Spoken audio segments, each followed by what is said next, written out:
Blazing Hit Radio. I love that morning show. Now with more Us. They wake me up. Better music, less commercials, more Larry and Kathie. In the morning, in the shower. Is it Friday yet? No, one more day. Okay. Happy Thursday. Hi, everybody. Happy Thursday. Good morning. Wig is still out. He's not allowed to look at anything that resembles a screen because of his eyes. So producer Bolte's in the house. I saw Wig yesterday, and he was wearing his patch, which meant that he couldn't wear his glasses, so one eye was totally blurry, and then he had the patch. And Kayla was his seeing eye dog. Best looking seeing eye dog I've ever seen. Right. I saw her yesterday for the first time since she's been pregnant. And, you can't even tell at all. Of course not, unless she pulls her shirt tight. Even then, it looks like you ate enchiladas last night. You know what I mean? It doesn't look very round or... She looks like a normal person now. Right. Yeah, she does. Barely. Yeah. Right. Like with the coat on, you could never tell in a million years. Plus, she had just been coming from a business thing, so she was wearing heels. She looks so hot. Yeah. She's like a cutie. But I'm so paranoid about seeing all these people on social media. I'm so sick. I'm sick. I got this cold. Yeah. I got this flu. And there's even on the news, everybody's sick. Right. Sick, sick, sick. So yesterday I was in the grocery store and I'm going down the aisle and there's a lady that's right where the nuts are, where I want to be. Okay, yeah. So I want to get some cashews or something. And Chris is some other part of the grocery store. And this lady's got her kid in the grocery cart.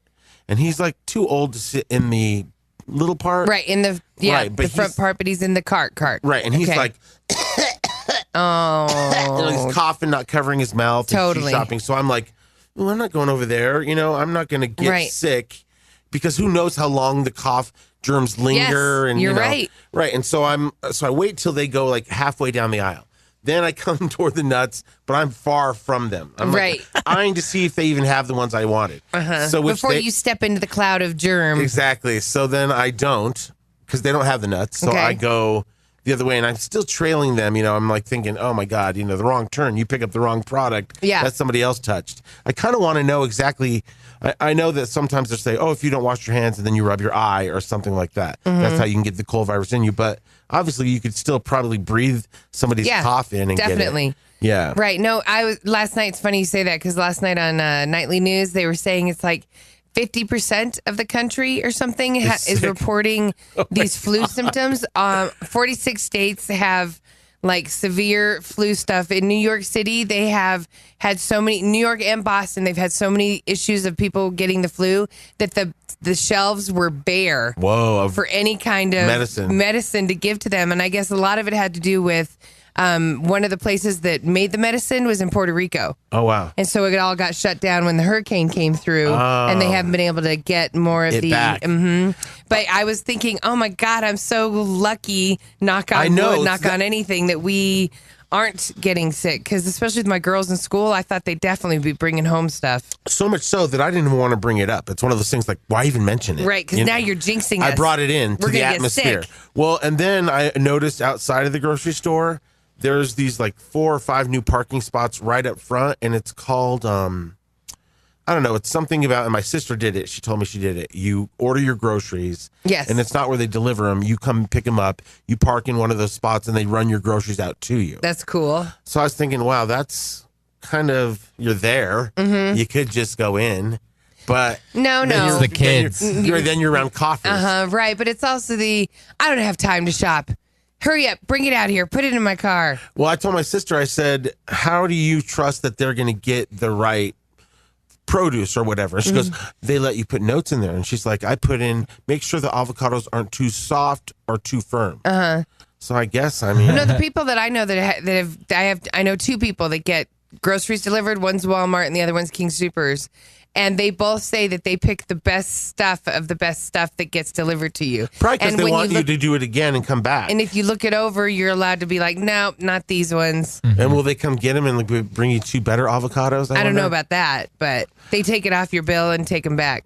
My thing is like that we saw that video in Stapleton where somebody had that Ring camera and they had their groceries, somebody delivered their groceries, and then you saw somebody pull up and steal their groceries. No way. Yeah, remember? Oh, I didn't see that. Yeah, we were watching it. We were like, oh my God, that's Stapleton. I was like, that's the park right by my house. Yeah. Yeah, it was. I must have forgotten that. Sorry. No, it's all good. It was just so crazy that there your groceries sit. You paid for them to be delivered. So it almost doesn't work if you don't give them the key to go in. Yes, right. Or if you don't have some sort of like lockbox, I guess. Right. Yeah, so I don't know if I'd ever really do that. I don't. Would you let a stranger into your home? No, I mean, I just like being stoned at the grocery store. Oh, okay. Yeah, shopping's fun. Well, now you're lingering, and there's germs everywhere. So watch out. There was a bunch of listeners that I saw yesterday at King Soopers right by my house, and they were like, one lady was like, I've been so sad since you've been gone. I'm like, we're back. And I showed her the app, and she was like, oh, she started hugging me in the aisle. I was like, she could be sick. Right, exactly. I missed you, Larry. Yeah, but I don't know about the grocery store delivery thing and letting somebody into your house, because now you're trusting the fact that the person they hired isn't going to go past where they'd leave the groceries. Right. Well, that's even with Amazon. They have that program that they're experimenting with. How do you know the person delivering the stuff doesn't all of a sudden have to take a poop? Okay, well, hopefully they're choosing the best of the best to come in, because that person doesn't want to lose their job because they know there's cameras everywhere. Right. You're right. They'll probably assume there's cameras everywhere. Right. I think the Amazon thing comes with a camera to watch the front door. Oh, okay. So you can see them come in, drop the stuff, and beat it. Yeah. You're all, can you put the ice cream in the freezer at least? Yeah, right.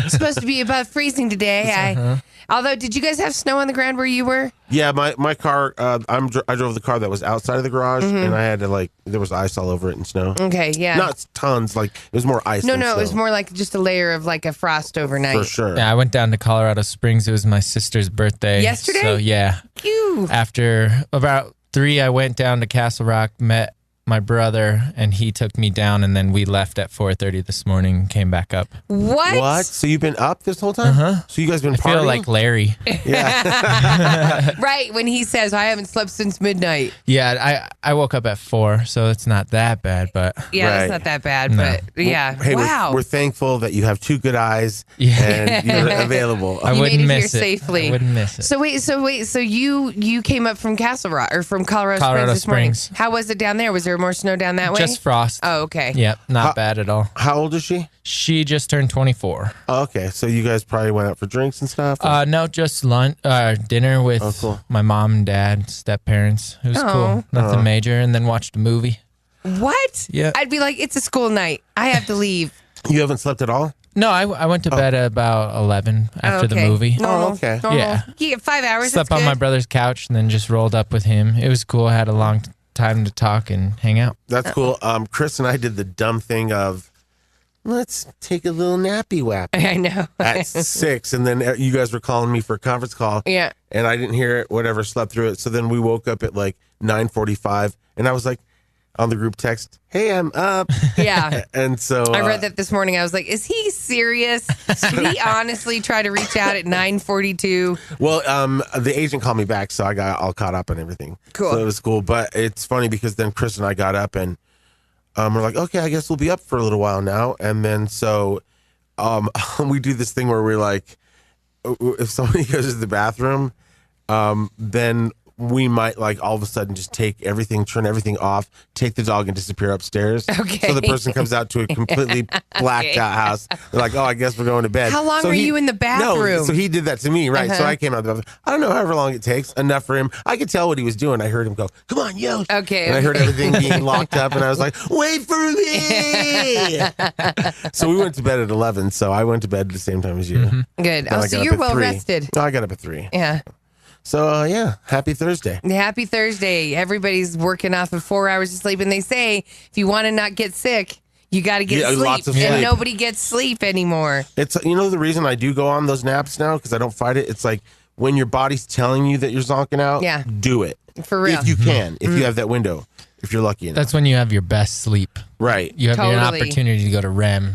Right away. When you're drooling on a pillow. Right. Good old days. The best. Coming up on the show, we're going to talk to Bolte, producer Bolte, about a situation where some guy walked up to his mom at work and slapped her in the face. Yeah. Yeah. Yeah.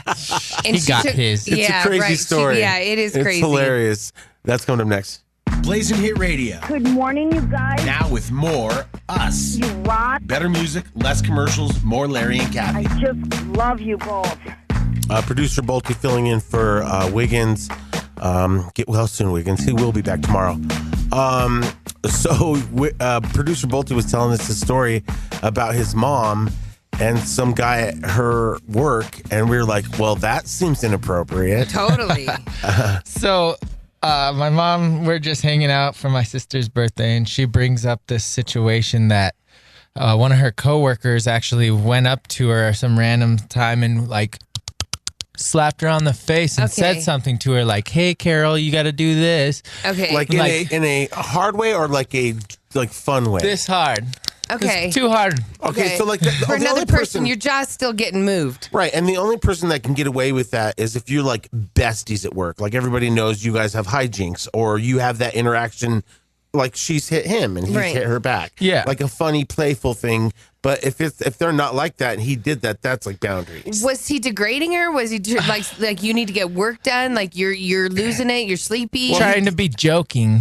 Didn't he have a whole new resolve, new lease on life? So he had a surgery that happened to save his life, and everyone was super happy for him. And okay, that's cool. Yeah, like everyone had his back. Yeah, let's have a cake. Everybody get a cake or whatever. But my mom's like, "Oh yeah, he came back and he was super cocky. Like everyone should be lucky that I'm here and this and that."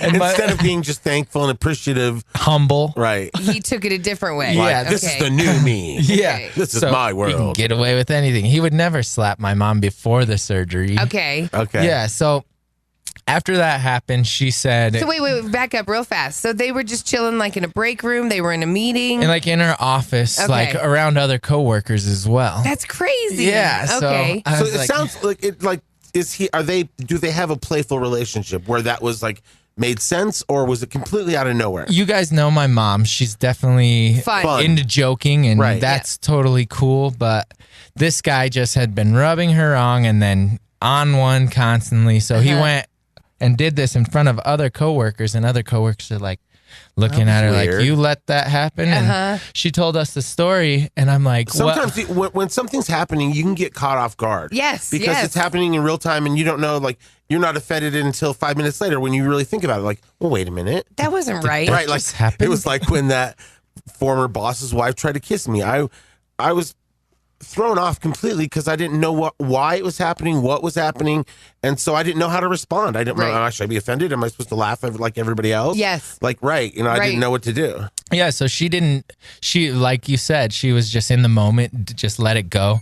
Started talking to her friends, and they're like, "What was that all about?" And then when she came home, and I happened to see her last weekend, she's like, "Yeah, I told us the story, and he touched my face, and I just did not like that." And I was like, "Well, I don't think he should be slapping my mom." Exactly. So next time you see him, you're very protective of your mom. Everybody is. That's mom, right? Like the one female that will always have a place in your heart. Yes. So I'm like, next time you see him, bitch slap him and say, "That's from my son. Never touch me in my face like that." Nice. Yeah. So, and I didn't really think my mom was going to follow through with this because there's an HR situation. Right. You were just saying what a son's supposed to say. I was like, kind of. Well, you're supposed to show up at the office when he's leaving work in the dark. in the parking lot. Right. Hey, you think you can just smack my mom around? Right. So, she's like, finding, well, where can I do this and not get in trouble? Okay. I don't know she's premeditating this. She's hiding behind the building. She's under his car. Yeah. So she took your words literally. Like, Mike's right. Next time I see him, I'm going to bitch slap him. And I was like, no She's way. got a loaded gun with a concealed weapons Yeah, permit. thank God you didn't say that. Right. Next time, Mom, take your loaded gun and put it in his face. Shoot his privates off. So she says she's going to get in the elevator, and it's just her and him. Here's her moment. Oh, okay. Yeah, right, so there's a hidden confined area. space. Yeah. This is perfect. So she starts to go in the elevator, and she says she's sitting there, and she gets cold feet. Okay. She says, "I just couldn't do it." Yeah, I agree. I don't know if I could either. Because she's been working there for 20 years. It would stink to hear my mom lost her job because she sucks. Right. She listened to her stupid son. Right. And then you also have to, like, if you're her, you're like, do I give a lead in like, "Hey, this is for the other day," or do you just go, "This is for the other day"? What order do you do? Yeah, what comes first? So she gets her cold feet, and one of the coworkers that had seen the first bitch slap that he did to her, The jogging on the cheeks. back and forth. she told the story that, I was in the elevator with him and I had my shot and I got cold feet. Well, her friend instigates it and says, next time, if you get him in the elevator again, you do it, Carol. She's like, don't puss out. Yeah, powering her on. Right. And she says it's kind of rare for them to get in the elevator together, like alone. Okay. It's not normal. Just because of their schedules and where they work and stuff? They don't work in the same exact office. So it may not happen again. Yeah, like she may have missed her one shot. Okay. Right. Well, she said, it's a sign from God. So later on that day, I come to the elevator and it's me and him again. She's all excited. Yeah. I'm like, okay, go on. Is this, I lost my job coming after this? Right. So they go into the elevator. And she says she just turns to him and bam, bitch slaps him. And he's like shocked. And she's like, that's from my son. He told me to bitch slap you next time I saw you for touching my face like that. And he kind of like humbles down and says, Carol, I'm so sorry that you've still been thinking about that and that bugged you. You can bitch slap me anytime you want. Thank God. And she goes, well, note taken. And just like, I'll write that down. That's her heart's awesome. racing. Yeah, Right. she's like, that's her big moment. Well, and then it's like, in his mind, he wasn't even thinking about it. He would have never thought about it again. He didn't think he like affected her like that. Yeah, obviously he did not think that it was bugging her all weekend. Right. To the Yeah. fact that she had to come and slap him back. And then she said after that, he's a different person. Oh, that's awesome. Like to everybody or just her? Just her and her friends. Because she slapped him so hard, it reversed the surgery. Now he could die. He's going to die. Right. He's changed his attitude. Back on track. Right. And all is fine in the world. Yeah, right. Well, we're glad your mom's okay. Yeah, and she didn't get canned, so. That's just crazy. I mean, when was the last time you actually slapped someone? Period. It would have been as a joke to your ex-boyfriend who wanted to kill me after. Oh, that wasn't good. Right. Yeah, I that did it wasn't as a good. joke at the dinner table at some restaurant, and he wanted to fight me. Oh. Right. I was Because he was like, you don't just slap another man. He was mad. Right. Right. Yeah, because it was part of your joke or something. And Well, it then was you just like, slapped I was him. like, how dare you, sir? across the table. Right. And I meant it as a ha-ha, like whatever. Right. But he took it to like, okay, it's on. Yeah. Right. And we're at Sushi Den or something, and I was like, oh, that's this is horrible. awkward. It Oh, no, was we a were at, horrible night. I remember we were at Japan Sushi. Japan. South Gaylord. I don't even know where that is. Yeah, the shop's on Gaylord. Okay. But anyway, yeah, so. But you haven't slapped anybody since, No, have you? only if you are ready to duel. Right, Yeah, exactly. if you- Only if gloves came off first, one finger Right. at a time. Or it's like, a grinder hookup and, you just expect it. Yeah. Right, Have you right. guys ever seen those slapping competitions where it's like Oh, no. slap for slap? Oh no, I couldn't. We started that. We actually were one of the first radio stations when we had the first Bronco bitch slap, and girls would come in and face each other, and they would slap each other till somebody gave up for Bronco tickets. Oh my God. And it was before radio started to get in trouble for stuff like this. Right. So it was kind of the Wild West. People were doing crazy stunts, and so we had these girls in, and it was so uncomfortable because nobody would give up. And so the And slaps so kept getting it harder. Kept getting harder, and then like the person's face was so red and teary-eyed, and we would be like, "Oh my God, please, somebody give up!" And they'd be like, "No, I want those tickets." And we of course made them really good tickets. So these girls were slapping the ish out of each other, Oh my and it was so God. uncomfortable. We were like, we'll find Another another pair pair. of tickets. Stop. Like Oh my it was God. so. And then we attempted to do it with men, and it almost got into like real fights. So we were like, we could never do that again. And then shortly after that, like people started doing it all over radio stations because we were on one of those things where it's like you share what you do on the air to other stations so they can share your ideas or whatever. And then after that, that's when people started like getting sued and stuff, and radio stations stopped doing stuff like that. Yeah. But But you've seen it in person. there was a day where like we even had like a bunch of people. It was the naked Oh my scavenger God. hunt, and so it was for Bronco tickets, and people were in honor of the barrel man. We gave people these barrels. Yeah. And they had to give us their clothes, and then they put these barrels around them. Okay. And they ran around the whole area where the station was, trying to get these things that we Out made of them go people's get. houses. They'd knock Not on houses. doors? Well, I think they had to Like get go get a rock? or something, and it was like go get an Ace bandage or something, Okay. and they had no money. Yes. So one of the guys like ran to the King Supers, and went to where the ladies, the pharmacy, and he's like, "Can I get an Ace bandage?" And he's like, "I have no money." And they're like, drop the barrel. And he did, and then they gave him the ace bandage. What? It was insane. We Wild West for sure. We even had a hydraulic because they didn't want to bring. We wanted to do a jockstrap lingerie dance off. Did you come up with that? Yeah, I was part of that, but I was working with Rick at the time, and these were his ideas too. Okay. And so we were like, they were concerned. They're like, well, we can't have people walking in the building with stuff like that. So we rented one of those hydraulic lifts to bring people up to the window outside the studio. Oh my God. So there were people and there was a bank next to us. So there was people girls in the in bank laundry. Everybody was like, what the hell is going on? It was debauchery. Wow. The good old days of radio.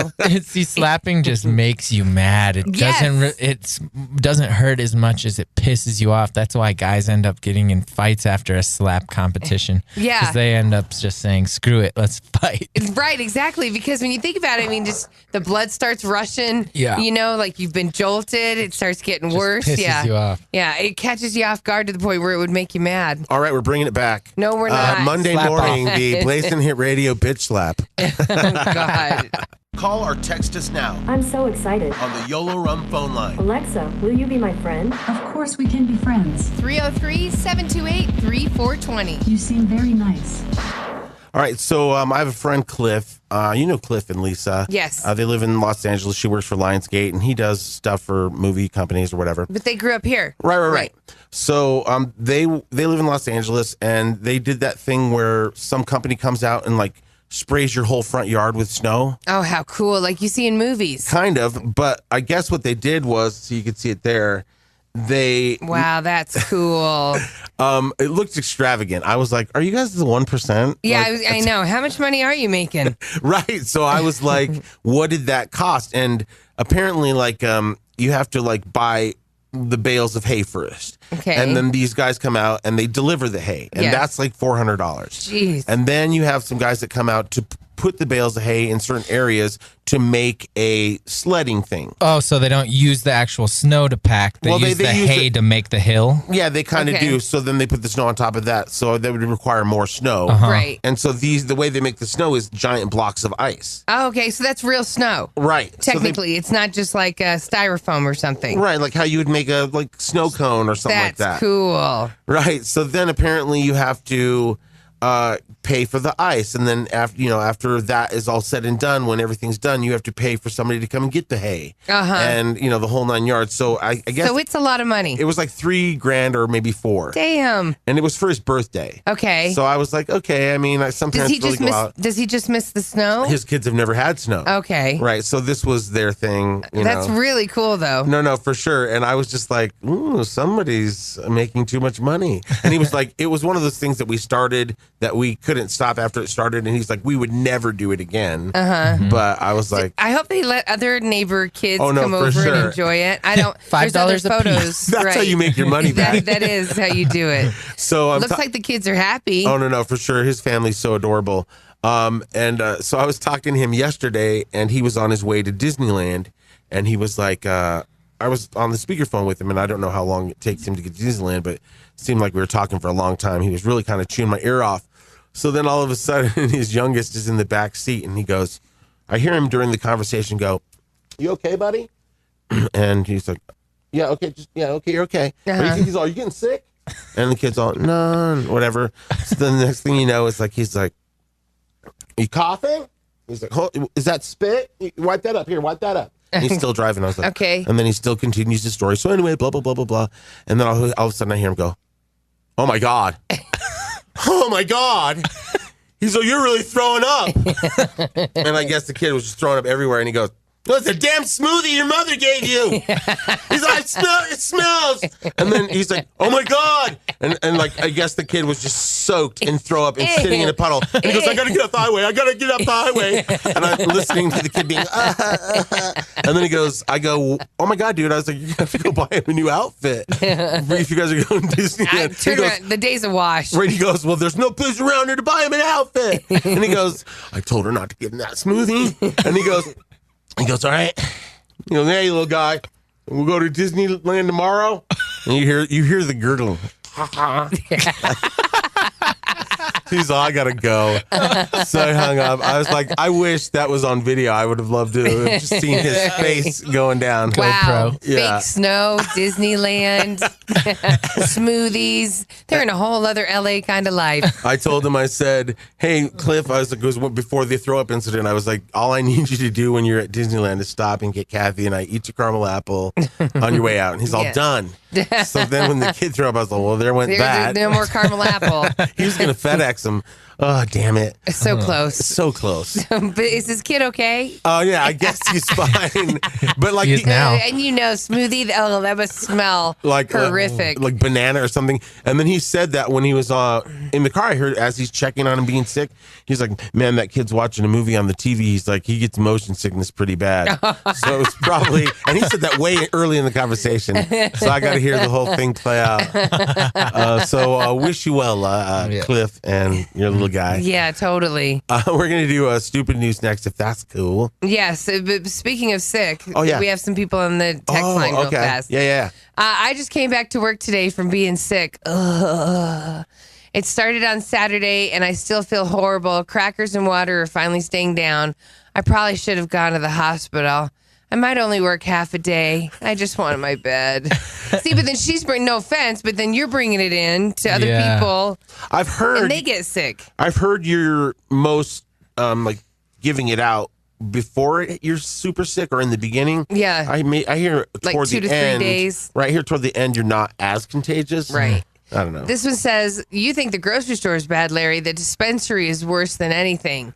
It's always crawling with sick people. My husband worked in one for years, and people would come in with fevers, cough, everything, trying to get some medicine. It was so gross. He was always sick. Well, plus, I don't even know if you should be smoking a ton of pot if you have a cough or a flu or Yeah, but some cold. people, that's their thing. Like, Right. like put me to sleep. Right, Yeah. for sure. Mm-hmm. I worked in a grow for a while, and people would come in sick to growing the weed. Oh, so it's around the weed. So that's other people's medicine, and That's people why they are. call that the cough. Yeah, it's strawberry cough. cough, literally. Marge is sick. So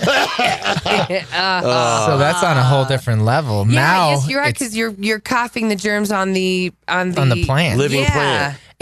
And now, like you said, it used to be the Wild West. People used to spray whatever they wanted on the plants. Pesticides, all that. Everyone was coming into work sick, coughing, no washing hands, no wearing gloves. Mm-hmm. And then 4 years later, now everyone's in a suit and they have a mask on. Totally. Right, back then it was like, oh, just spray a little Agent Orange on Yeah. it. It kills the bugs. My You're girlfriend, fun. yeah, she used to be working a grow house, and remember she got that huge spider bite Oh, on her yeah. leg. Like it, like literally, we're talking, I'd say the size of a dinner plate. Whoa. Once it was done, how the infection was around It her looked thigh. like a giant mosquito bite. It was so it gross. was disgusting, but it was the plant. It was the bugs that were crawling on the all the plants. plants that she was cutting. Ugh. Yeah, I'm telling you, we're going to be eligible for that lawsuit if you smoked weed in Denver from the year of something and got mesothelioma. Call this lawyer. Right, that's exactly it. Stupid News will be next. I don't care what they say about me. And now, I go dumb, I go stupid, I get crazy. come on and clap. It's Kathy J's Stupid News. There's a hotel in Canada. It was made entirely of ice. It got shut down Because of leakage. because of a fire. Oh, no. How does that even catch fire? There's a hotel in Quebec City, Montreal, in Canada. It's made completely out of ice, and it had to be evacuated Tuesday because of a fire. It started when a candle fell on someone's sleeping bag. Oh, no. Fortunately, the fire didn't spread too much. The ice helped, Right, because the room would just melt and just Right. extinguish itself. Right, like this. Once the ceiling's melting on you, hopefully Right. it puts it out. Some people were hospitalized, though, from smoke inhalation. There was some damage, and the manager says having white walls and crystal ice everywhere doesn't require a lot of soot to have an effect on your lungs. Oh, wow. And then, so they probably, I wonder if they even have, like, the proper smoke detectors Yeah, I don't know. You know what I mean? Right, because how do you get those things to hang on the ice wall? with the wiring. You know what I mean? Yeah, that's weird. I don't know, but, if they're in sleeping bags, something tells me it's not that comfortable of a place. I've seen them before. Like, they've done documentaries or specials on those ice hotels, and they do not look comfortable. Like, they eventually have beds and stuff. Yeah. But it's like, it looks like freezing the whole time. Right. Well, like when you see, like, oh my God, it's an ice bar. And right. You go in, you have ice drinks and stuff, and everybody's in there in their coats, freezing their ass off. Exactly. It does not look fun. It doesn't look fun. Like, you'd be like, what are you doing go today? To the regular hotel where they have heaters. A cruise asked passengers, please, if you wouldn't mind, everybody, stop having sex with the pizzas. What? Do you believe that? Do you believe that? I've never even heard of that on land. It's an epidemic. I know. Like, I guess when you get in international waters, some Is it just the dough? I can see me eating the dough and being like, ooh, Okay. This is good. Yeah. Flour all over your junk. Norwegian Cruise Line is hosting a music festival on one of their ships, okay? They gave all the people attending a letter asking them for one small favor. Don't have sex with the pizzas. That tells me to have sex with pizza. Yeah. All right, now you want to go have sex one. with the pizza. What does everybody else know that I don't know? Stuffed crust. Apparently, there's been a problem during the festival in the past. And they said, quote, due to incidents on previous sailings in which patrons encouraged in uncouth behavior, we feel it's our duty to remind our guests that pizza is for eating and not fornicating. Whoa, I mean, you would think that it would be like, grilled cheese seems more sexual. Or Swiss. Oh, yes. it's just like the pizza, you're going to have to like fold it over. They also pointed out lewd and sexual acts are illegal under maritime law. So if you do have sex with a pizza, you could get legal trouble. Wear a condom, especially if you get jalapenos on it. Oh, yeah. Yeah, for sure. Right. And don't touch your eyes after. And finally, a college student in Florida is planning to marry Tetris. You know Tetris. The video game? Yeah. Because her previous relationship with a calculator has fallen apart. She's going bigger. Man, you know what? You can't make this stuff Is this up. stupid news? This is totally real. How sad. 20. Oh, she's only 20 and she's already having to do calculators and Tetris objects. A 20-year-old lady named Nurul Hassan. New Rule. I love New Rule on Bill Maher's Real Time. I do. HBO. New Rule. Yeah, I look forward to it at the end every that's the time. best. She's a student at the University of Florida in Gainesville, and she's emotionally and sexually attracted to physical objects. Okay, like I think that's I dismiss that, but then we've seen so many of these dumb people that are like, I'm sexually attracted to cars. Right, or, like that guy that was in the tailpipe or on the bumper or, like he was kissing it and he was like rubbing his genitals on it. It was like, what? Right, like I'm sure there's a lot of couches in this world if they could talk, you know. These cushions could talk. Exactly. No, but that to me is more of like, that seems more normal than a video game. You know what I mean? It's like, how does she mate with it? So Nurul says she, quote, had feelings for monorails, iPods, and treadmills. Monorails, slut. That's what I'm saying. I mean, like, wow. Yeah, exactly. I mean, how do you go back to a treadmill after you've had a monorail? a bunch of Disney tourists pulling inside of her. That's all. Please leave your hands and feet inside the ride. You're now in New Rule. Right. Vajuju. But I'm just wondering, like, treadmill, what do you, like, is the treadmill on? Because that's dangerous as hell. Yeah. Some people can barely walk on the treadmill. Ugh. Okay, so her first crush, though, was a Garmin. Remember the Garmin GPSs? Oh, yeah. Back in the day that folks had? Yeah. Right. It was like the one that, like, sat out. Mm-hmm, yeah. Her first relationship, though. So she was first attracted to a Garmin, but her first real relationship was with a calculator. Man, wait until she meets a Roomba. Yeah. She's riding it around the house. Yeah. Bumping into walls. Yeah. And she, Nurul, and her calculator named Pierre were very happy for years. Unfortunately, she and Pierre fell out of love, and now she's moved on to Tetris. The old Nintendo Tetris cartridge. Oh, okay. So she's just dating the cartridge. So she plugs the cartridge in. I hope she knows to blow on it first. Yeah. Right. And then plug it in. And then she's the Tetris. Nurul says, quote, I love him so much and get an immense sense of satisfaction with him. I have a strong connection with him and have invested so much in Pierre. Yeah. That includes putting him in Nintendo and playing him, she says. Now, like, is this real or is this one of those people that's like, I have my 15 minutes? You know what? I don't know, but the fact that she's actually put it out there and she's a student at the University of Florida in Gainesville, like, I don't think any of us have to say anything because something tells me all of her fellow students are saying enough to her. Like, you weirdo. Right. What is wrong with you? Why would you put this out there? Or like, in you. Yeah, right. Exactly. Like, nobody wants to play Tetris with her. Game over. She and Tetris Pierre, have been dating since September of 2016. So it's over a year. Hey, at least we know she's not going to get pregnant or a disease. She's planning to marry Pierre once she's done with college, and she plans to take his last name and call herself Mrs. Tetris. I can't make this up. Yeah, I cannot. I think we need to get a Nintendo lawyer on this. Right, exactly, right. They better get a cut. Right. Blazing Hit Radio. Better music, less commercials, more Larry and Kathie. We got a couple texts. Did you want to read those? Yeah, so this one says, you guys have me dying laughing over here. Props to Bolte's mom for bitch slapping that fool at her job. And I wish you guys had video footage of those chicks slapping each other from back in the day, Larry, at the radio station. How funny would that be to watch it now? Oh my God, it was the most uncomfortable thing I've been in front of. Because sometimes when fights break out, you know, and you're in the proximity, you're just like, whoa, okay. And maybe you're just like a viewer or whatever. But this was something we put together. So it was almost like gladiators. Started yeah, it. right. Yeah. So nobody could get in and interrupt them. Everybody was around them. Because that is the thing I hate. It's like, let the two people in the middle fight.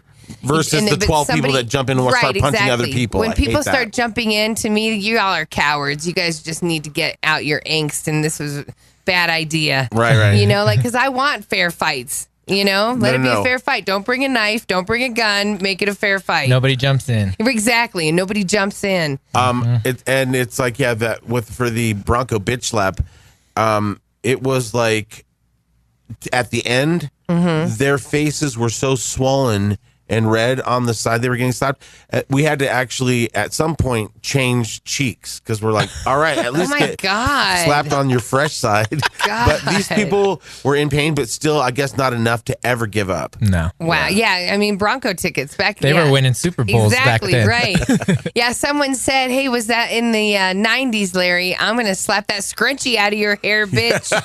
No doubt. Do you know scrunchies are making a comeback? Really? Well, high fashion, whatever. They've been having scrunchies show up on the runway, and they're selling them for like $100 a scrunchie. Are you kidding me? Right. They used to be free. Yeah, exactly. Like, buy 12, get 12 free. Right. There's always one laying in the street somewhere. That makes sense, though, because they're like, really easy. You just put your hair up. You got the kids. You're doing a bunch of stuff. Right. And it's a way to add a fabric and another touch of an outfit to your hair. Right. It's like I'm wearing maroon shoes and I'm wearing maroon scrunchie. Yes. So, you know what? I'm sad because I don't have any.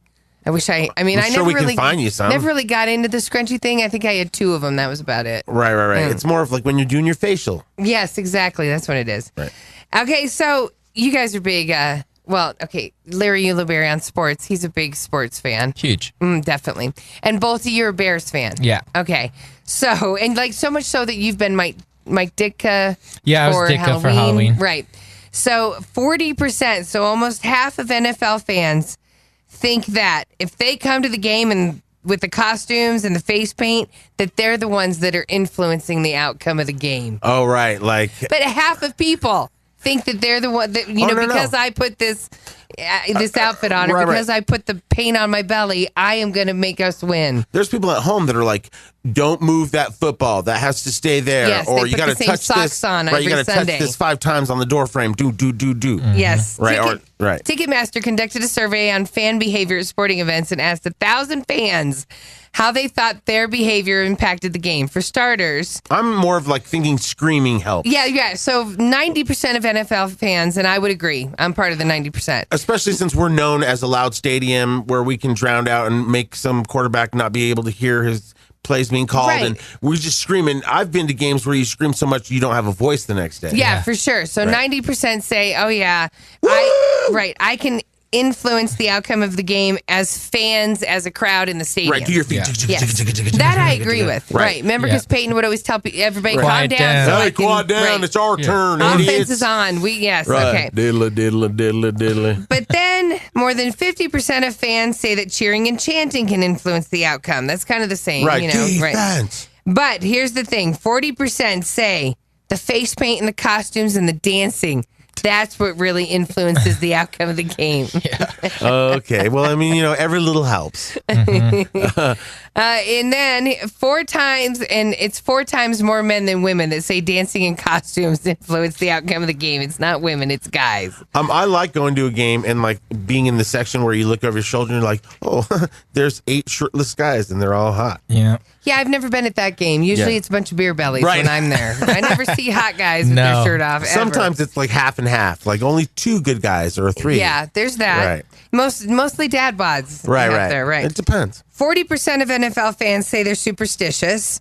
Oh, these are my lucky socks. Right. 30% believe their game day rituals influence the outcome. Do you have a ritual, Mike? No. I played baseball, and baseball is a game of failure. And if you get a superstition that you lean on and it doesn't go your way, that's another thing to be negative against your play. So I always avoid that superstition.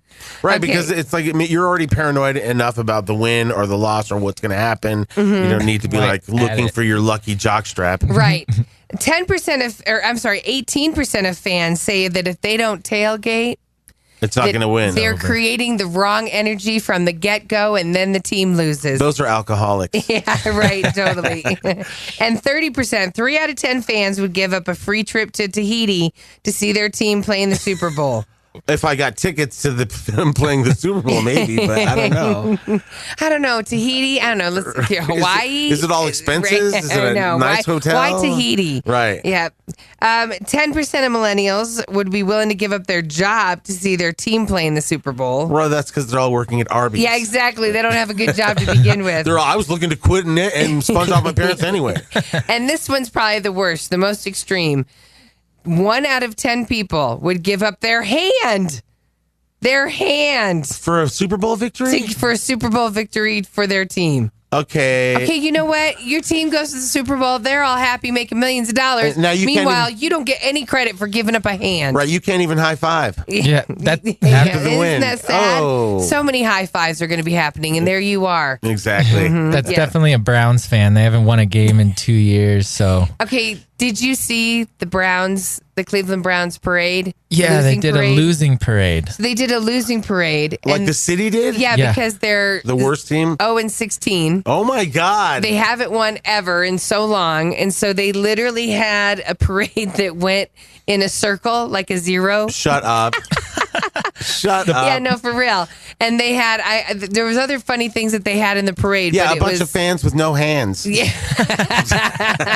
Still didn't help them, did it? Yeah, that's too bad. Blazing Hit Radio. Now with more us. They're just really funny. Better music. Less commercials. More Larry and Kathie. Somebody just texted, good morning. Half of my office is out with the flu or cold. So it's like, it's happening everywhere. It is. Oh my God. And I guess we're very lucky we haven't really had it. I know. I contribute that to staying indoors at home. I also contributed to the fact that there's not a lot of us here. Right. We have a very small staff. That helps. There's 3 of us in the building right now. Right. Exactly. So I think we're going to be okay. It's okay. Great. I know people that spent that whole week off between Christmas and New Year's sick. Oh, yeah. So it was like they had time off, but they didn't get to do anything because they were so sick. That's the worst, too, because you take for granted your health. Yeah. So even when one thing like Wiggins' eye, he's out right now because he has an infection in his eye, you just take for granted. I always have my eyes, And then when one thing throws you off, you're like, whoa, it's me. Right. That's exactly whoa, it. It's me. I don't have anything. Right. Mm-hmm. So we're all dog lovers. Yeah. Right? Yes, absolutely. And we all know that there's a lot of people out there that shouldn't have dogs. Right. If you those people are, to me, the ones that are like, it's an outside dog. Yeah, right. And then it's just chained up. They never go and like see that. the dog. They No. only see the dog when they take it out food and water, if they take out food and water. Like that, to me, there's is like, jerks out there. Strictly guard dogs, usually. Yeah, right. And Yeah, it's but even then, you can treat your guard dogs with respect because there are guard dogs that there are all kinds of dogs that work, but there are guard dogs that are treated right. Yeah. Yeah. I knew a guy who owned a junkyard when I lived up in Erie, and he had guard dogs, but those dogs were treated well. Yeah, they're happy. Yeah, like they have totally. like a place to stay They where had it's a warm. shelter. Right. They had, totally. But they also had really good, hearing. Right. Like and somebody, sniffing. Totally. Right. So animal control officers are so sick of people abusing animals and not understanding when it's cold outside, you shouldn't leave the animals outside. Please say there's a creative judge that's making people sleep outside. No, but the animal control officers in Michigan are sleeping outside in order to raise awareness for the animals that get left outside. That's so awesome. That's like those cool vets that go in the car when it's hot to show people how hot it is. Yes, right. Because like you leave your animal in the car and it could be 80 degrees out. You think it's nice, but in a car, It's 100. it heats up to 100, and then the organs of the animal start baking on the inside. You imagine how painful that is for your animals? We have idiots that leave babies in cars. Yes, true. Yeah. So most breeds are okay when it's 45 degrees or warmer, okay? But when it gets below freezing like it does in Michigan, dogs can't be out for very long. Okay? Right. And you can even see your dog. Sometimes they start walking funny because it's so cold. It's so cold, right? And even hot. Like people are like, oh, they have that padding on their feet. You know what? They still shouldn't be out on hot pavement or in the back of a hot pickup. Nobody should. Yeah, exactly. So anyways, these 3 animal control officers up in Michigan, it's in Saginaw, Michigan. They're trying to say what they're doing is they are keeping themselves out in the cold. Tomorrow night, Friday night, 2 of them will be spending the night in dog houses. So they're even saying, hey, you think that your dog has protection with a dog house, but it's not insulated. Right. It's just wood. It's just freaking wood that's put up. Either with the dirt underneath or just something cold, cement. Or hay, whatever. One will be sleeping outside without any shelter to see how long he can take it. He's Right. tough. It's supposed to dip down into the teens. It might even snow. They're going to be live streaming it on Facebook to show people how miserable it is, and they're going to try to stay out all night, 6 o'clock until 8 o'clock the next morning. That's cool. Yes, not clear what kind of gear they're going to be wearing, but apparently they won't have sleeping bags. They're just going to be lying on straw like a lot of dogs left outside are doing. They have paramedics that'll be checking in on them, though, so they can Facebook that to say... Right, somebody jumps in once in a while, smells their butt. Yeah, you're cool. you're still cool. Right. You're still cool. Yeah, what do they do about bathroom breaks? Because, dogs don't get to come in and warm up real fast and go back out. No, they should have to pee outside. Yeah, you have to pee outside. Kind of. Good luck. Yeah. So I've jumped many fences saving dogs. Yeah, that have you're been the dog tied up. avenger. Yeah, totally. No. It's like we've also had people contact us because Kathie's the dog avenger and go, hey, I live in my neighbor is not cool with the dog or whatever. And I've even had people like in my neighborhood where like it's cold out and I hear a dog barking at length. Yes. I'll go drive around to find out what house that is. Right. You've inspired me. And then what do you do when you find out what house it is? Ring the doorbell. There was a neighbor behind us that their dog was barking, and Chris and I went to the door and said, hey, your dog's, and they were like, oh, sorry, and then they let him in. Right, good. So, and then there was one down the way, but we couldn't pinpoint where it was. I swear to God, we were driving around forever. It sucks. Yeah. And the same thing when it's super hot out. I hear dogs barking, trying to get back in. And it's that's it's not like cool. your dog is barking because something's wrong. Right. It's for freezing. Sure. Right. Yeah. So I remember once I jumped a fence because it was a pit bull and they had it on a real heavy chain. Oh, I hate that. And it was a chain to the doghouse, And so I was like, God, like I could see it. It was my next door neighbor at the time. So I saw the dog. His name was Kane. So a pit bull named Kane. Okay. So, but I was like, but the chain was so freaking heavy that every time the dog walked, the chain would just kink and it would just start kinking up, so the chain that was once 10 feet long is now 3 feet long because of all these kinks, and it made it so heavy on his neck. So I literally jumped the fence and I approached him and I was like, it's cool, Kane, and I totally started undoing the chain. And once the dog realized what I was doing, he was like, thank you. Help. Like, Jesus, thank you. And then I brought him some food. And then I told him. But then you remember that other dog? It was another pit bull a couple of houses down.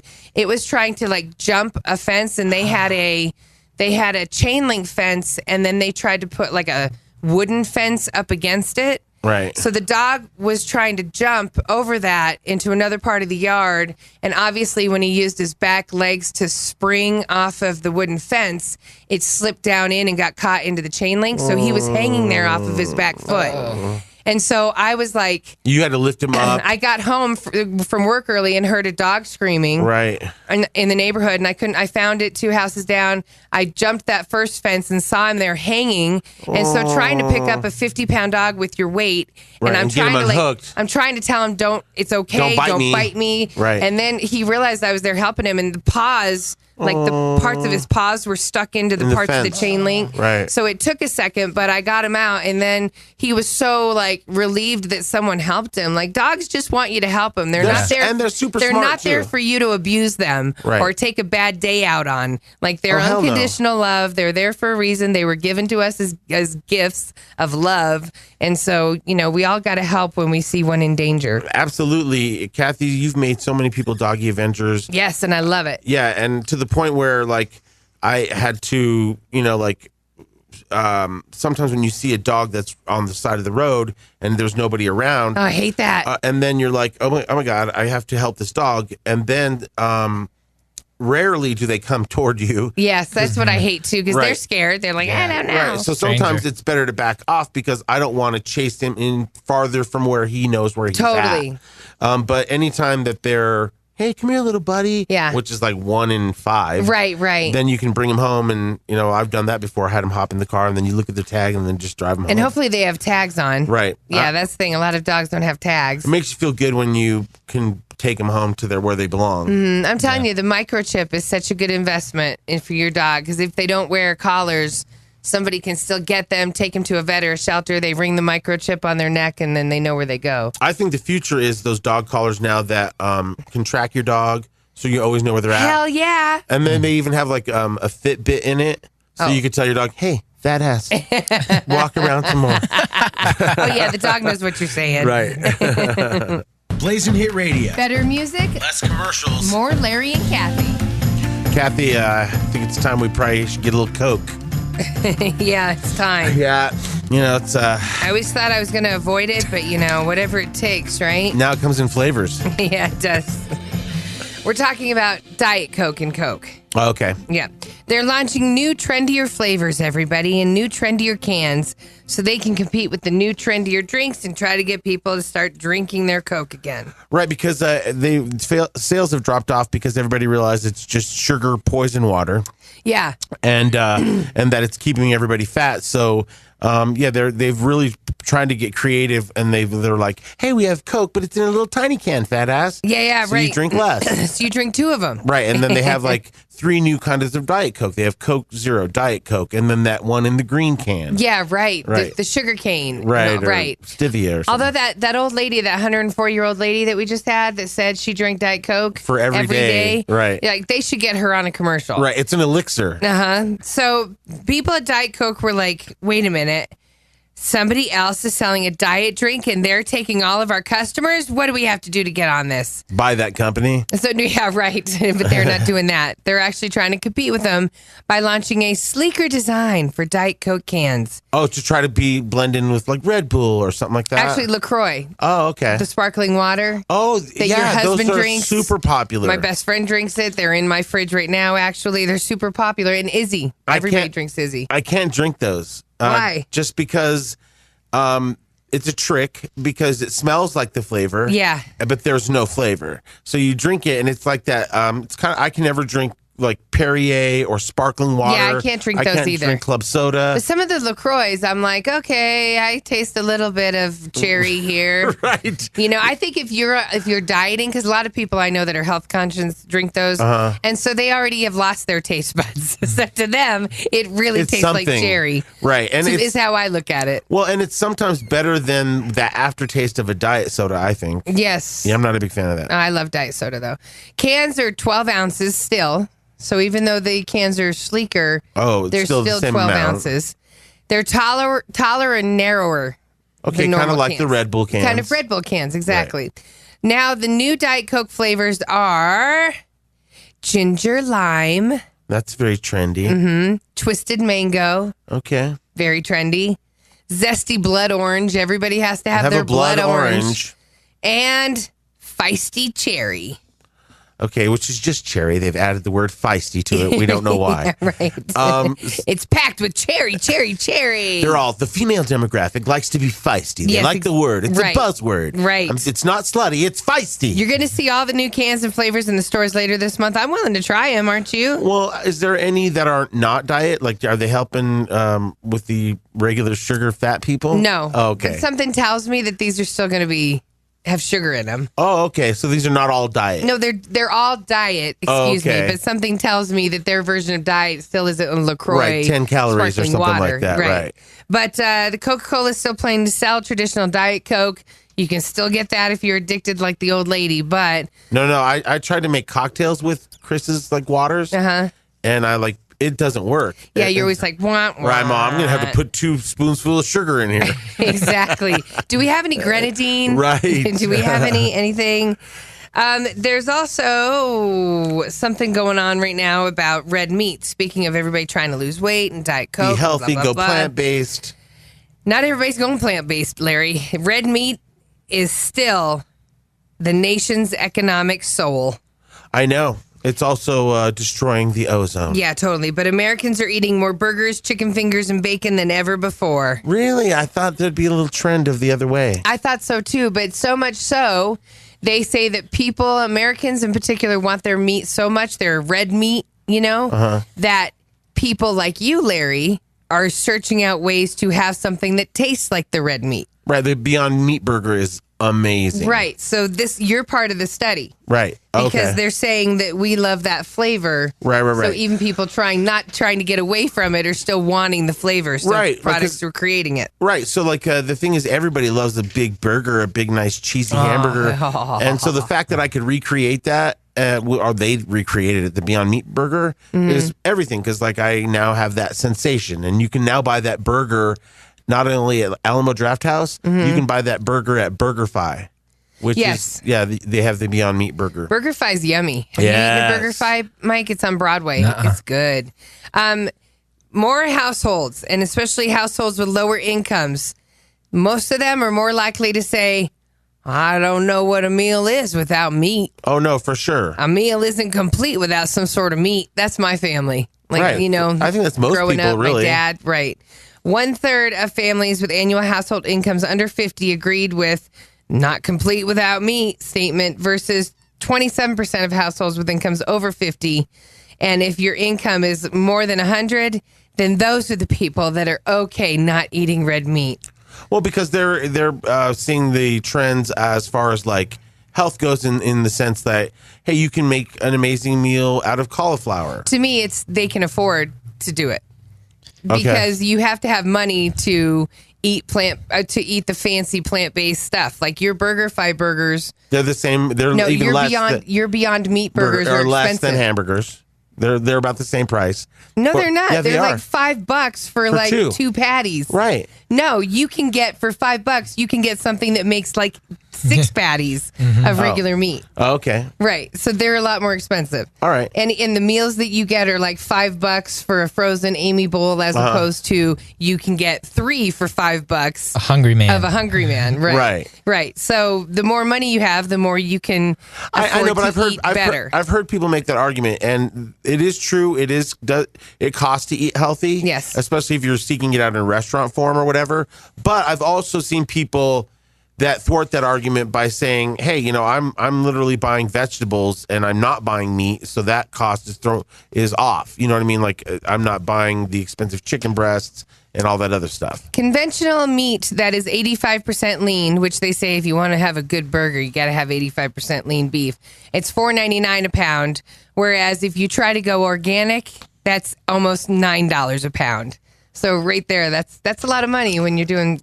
That's almost $10 more if you're getting 2 pounds. Right. That's if you want to see those people, just park outside Whole Foods. Yeah, the people that can really afford it. Yeah. Right. I'm always when people come out with real shopping carts coming out of Whole Foods, I'm follow them because they have expendable cash.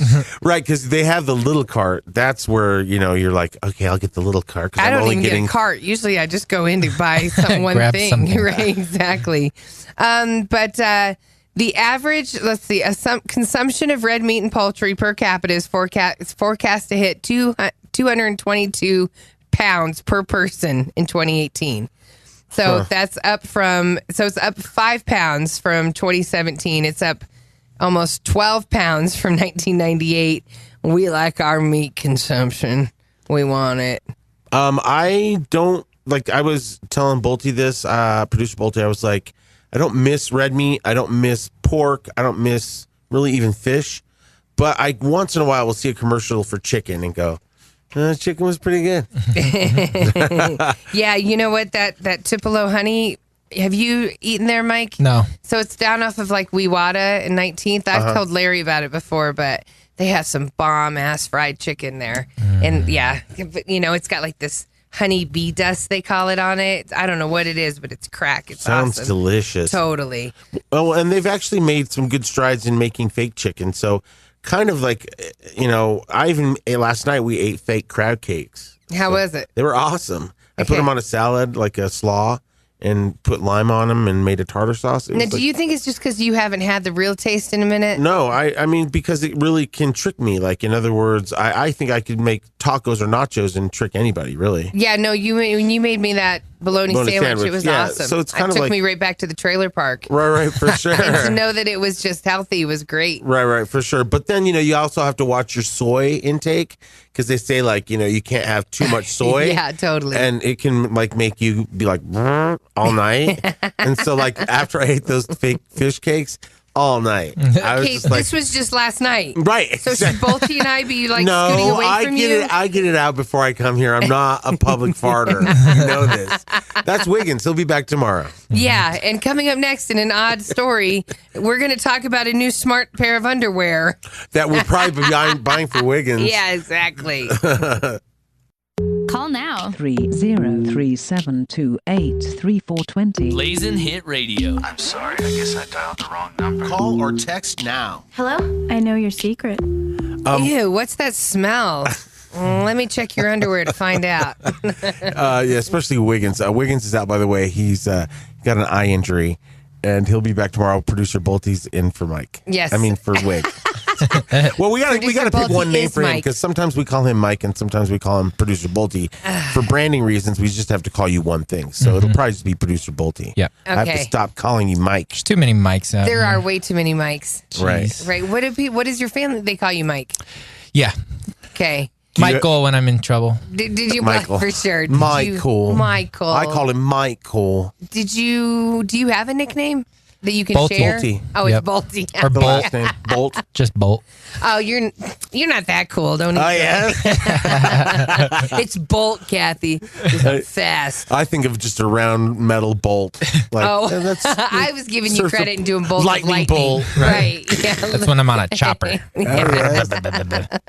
So there's a new smart underwear out there, everybody. What do you mean? Like it's powered? Do you have to charge your underwear? It reacts to your body by changing your thermostat, changing music. I can barely charge my phone and keep my iPad charged. Exactly. I'm going to be like, oh, damn, I forgot to charge my underwear. Exactly. And do you have to back it up to sit onto the charger? Like, what Exactly. You have to twerk to download the findings. Right. Is it like a Fitbit? So, yeah, there's a company called Maya, and they just released this new line of smart underwear called Skin. I thought you were going to say skid mark. So there's sensors sewn into the underwear, and it comes in bras, ladies, so you can have the sensors in your bras. It's all stinky area. Yeah. Stinky area. Back away. Right. Back away. And it tracks things like your heart rate, your temperature, and your hydration levels. Really? So wait, but why would you need that if you can wear a Fitbit that tracks your heart rate? Maybe your heart rate's better if they get it from your taint. Well, that's what I am wondering about that. Like, but a lot of Does people. a fart throw it all off? Some people don't want to wear the Fitbit. They don't like to advertise that they're looking after their health. Huh, that's weird. I mean, because I wouldn't want to wear the Fitbit because then if people see still fat Kathie, they're going to be like, obviously. It's not really working. Right. So why am I going to advise? That's why we wear them on our ankles. Yeah. We look like we're on house arrest. Sewn together for my ankle. Oh, yes. You don't have cankles. I have cankles. So here's how it works. The sensors are sewn into the underwear, the bras. They track things like your heart rate, temperature, and hydration levels. And then it reacts to your body. So it's like, what Warning. Right. Not healthy eating. Right. Too much soy. Right. By automatically interacting with other smart things in your house. Oh, yes. It's talking to your smoke detector. Yes. Impact in 3, Right. 2, 1. Smoke detected in living room. Fart detected in living room. It's more like your temperature. Like if you're hot, it tells your Nest thermostat to lower the temperature. Oh, wow. If this is just a glimpse of where this is headed, eventually your clothes will be smart. Mm-hmm. You'll come home and it'll sense, oh, this person needs to be warmed up. Right. That's crazy. If you're stressed out, all of a sudden, Spotify will turn on some nice calming music. What? Yeah. So stuff that you're not even aware it needs to happen, it does it for you. If you get an erection or the lady's nipples get hard in the bra, it like turns on sexy music. Yes. Turns on the fireplace. Let's get it on. Right. Pop pours a bottle of wine. 4 pairs of underwear. Heating sex device. For $279. Ouch, that's expensive. Well, especially considering the first time you wash them, you broke it. Thank you. That's what I was wondering. How do you wash these things? Right. If you're interested, dry clean only. You can go to skin.com. And I say it like that because it's skin with 2 eyes. Yeah, because I was going to say, if you go to skin.com, that's definitely going to be a porn site. Right. So put the 2 eyes in there. SKIIN.com. So the underwear will start shipping out this summer. And of course, the models that they chose to model the underwear, very sexy. Oh, very nice. Very nice. Like they don't seem to have a problem in the world. No, the panties, are those the panties? They don't look very hot. I don't know. They look kind of spankish. Yeah. I'm dying. My underwear is telling me that it's too tight. I can't breathe. We have room for another appetizer in here. That's my kind of underwear. Yeah, for sure. And now, all tea, all shade, hunty. Celebrity Trash Batch with Larry, Kathie, and Wiggins. Can I get an amen up in here? Sponsored by the Mike Sawyer Law Firm. Call 303-GOOD-LAW. Here's Kathie J. So tonight on ABC, it's the 2-hour special of Tanya Harding. Truth and Lies, the Tanya Harding story. Man, she's making a comeback. Tanya Harding finally admits she knew, quote, something was up before Nancy Kerrigan got attacked. Okay. That's all she's saying. She's saying that she knew about it, but she didn't orchestrate it. Exactly. She overheard him talking about taking out a competitor to make sure she made the Olympics. She told them, I don't have time to deal with this crap. I'm going to make the Olympics on my own merit. And that's what the story she's sticking to. Right. In the movie, she doesn't even, there's a part where she's practicing on the ice. Uh-huh. And her husband, Galuli, whatever the hell his name is, and the fat, gross slob, they're talking on the side of the rink, and they're talking about mailing letters and stuff, and they never once talk about bashing her knee. Okay. And she comes up, and she skates over to him, and the fat guy says something, and like we could take so and so, or he didn't say a name. We could take somebody out, and she's like, I don't have time to deal with this. Like I'm focused on getting into the Olympics. So that's how they played it off in the movie. Right. I was assuming that, first of all, she lucked out that what's her name's playing her. Oh yeah, that Margot Robbie's playing her. Right. She's super hot. Margot Robbie, even trying to be ugly, is still hot. No, for sure. Yeah. Because they were considering I think Adam Sandler to play her. So yeah, she really lucked out that it was right. Margot Robbie for sure. For sure. Tanya Harding insists that she was just a pawn in the whole thing. Doesn't get why people insist on painting her as the bad guy. And once you see it, you realize after all of the emotional and physical abuse that she'd been through her whole life, right? She really had no balls. She really just wanted to compete because that was the only thing she knew how to do. She just wanted to skate. Well, and everyone around her was a loser trying to make things happen, and they all did it wrong. It's kind of cool that they did her a solid, whoever did the movie, because, to have that actress that won that role as the mom, Chaney, shouting you out, then that kind of changes people's perspective. Totally. So then they'll get turned on to the movie and go, so maybe that'll lead to other things for her. I don't know. Just maybe her not being spit on when she's walking down the street will be nice. Right. And or her son, she's got a son that doesn't deserve. Right. Like somehow let her back in figure skating as a judge or something. You know what I mean? Something. Right. I'm sure. She says that she still goes and skates in some ring. No, she's it's right outside Portland. But no, she's one of the trees in Disney on Ice.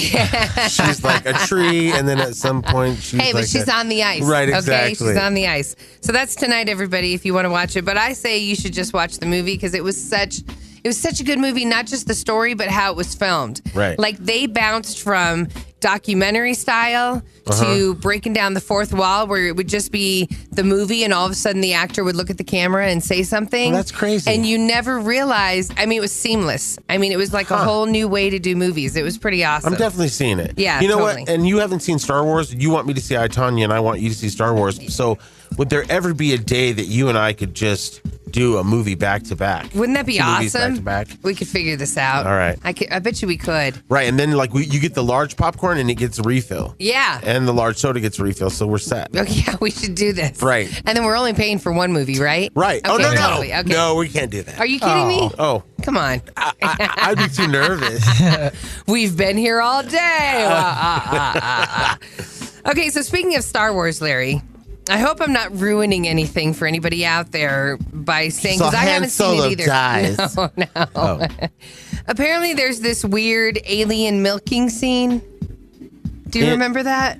Milking scene? A milking scene where Luke Skywalker gets like this green milk. Oh, it is so disgusting. Okay. It is so disgusting, and it was like so not necessary. Okay. And they went there, and it's like this big It's an alien that they say here it looks like a walrus with no teeth. Right, and it's like sitting back, and its teeth are exposed.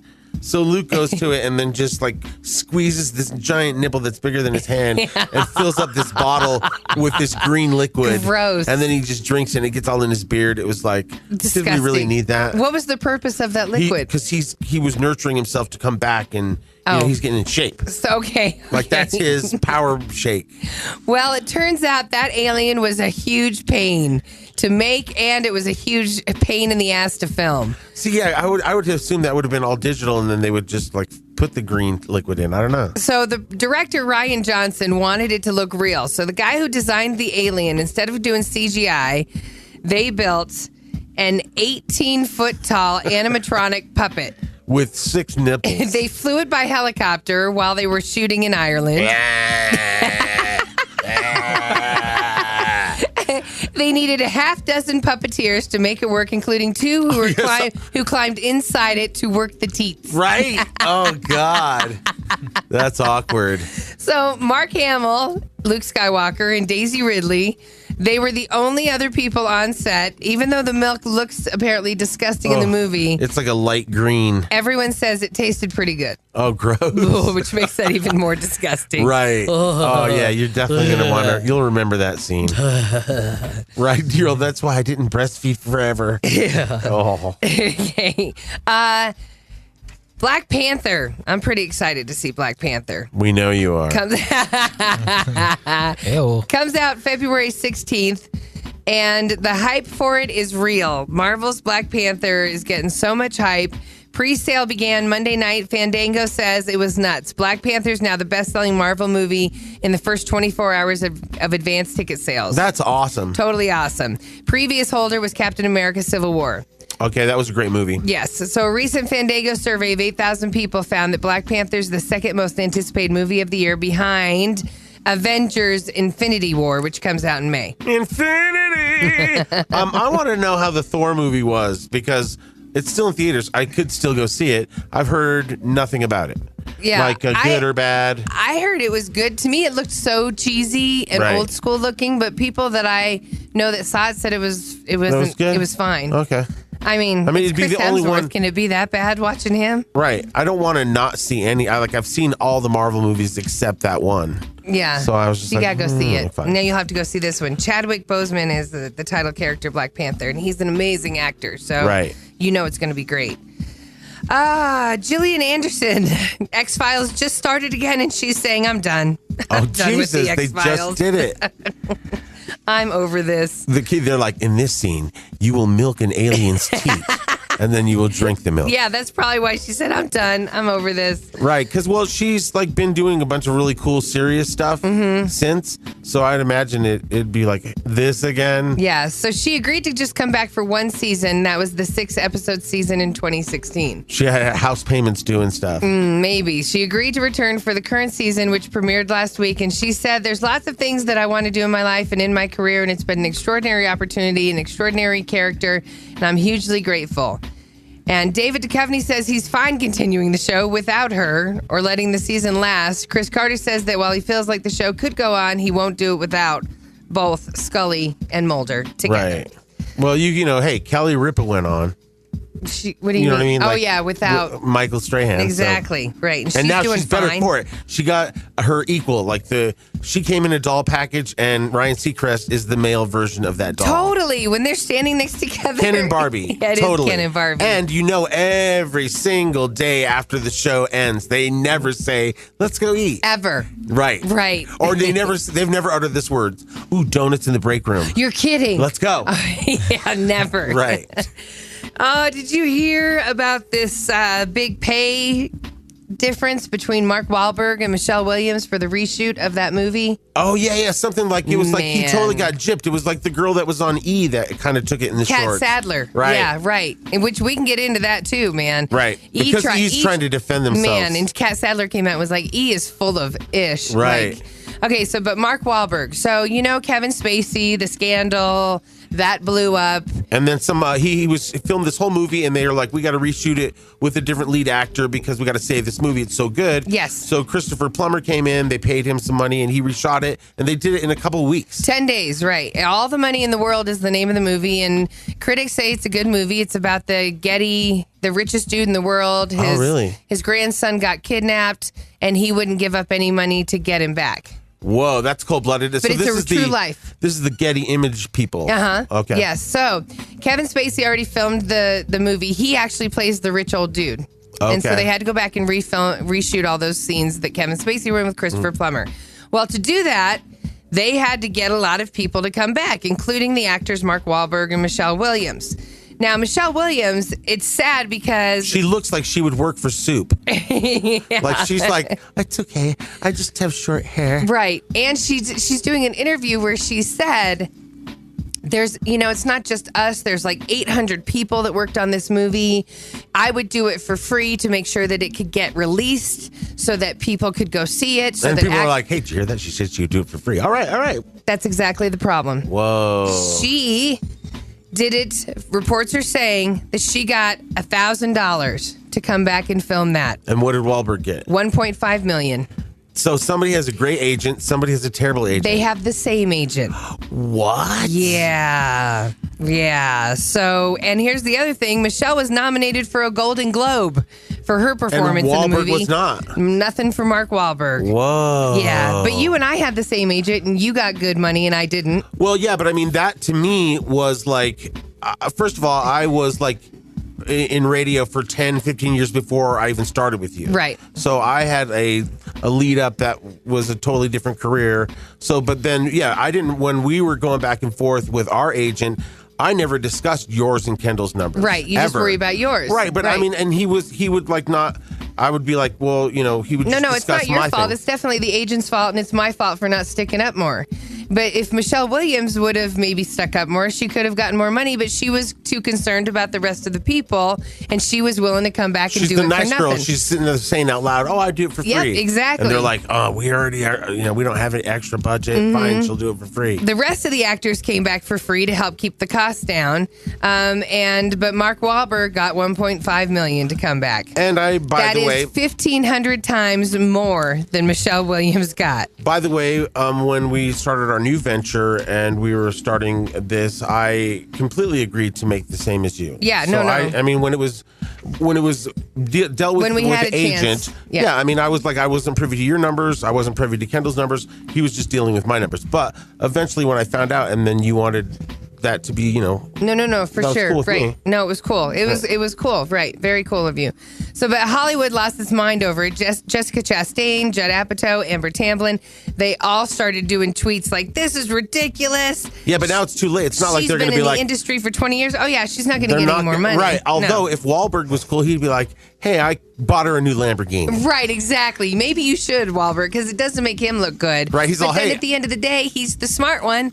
Well, he stood up for himself. Or he had it already in his contract, probably like, hey, if there's any reshoots, he gets paid this, blah, blah, blah. And maybe she wasn't as thorough. It's just insane that... It's that big of a difference. Right, and that the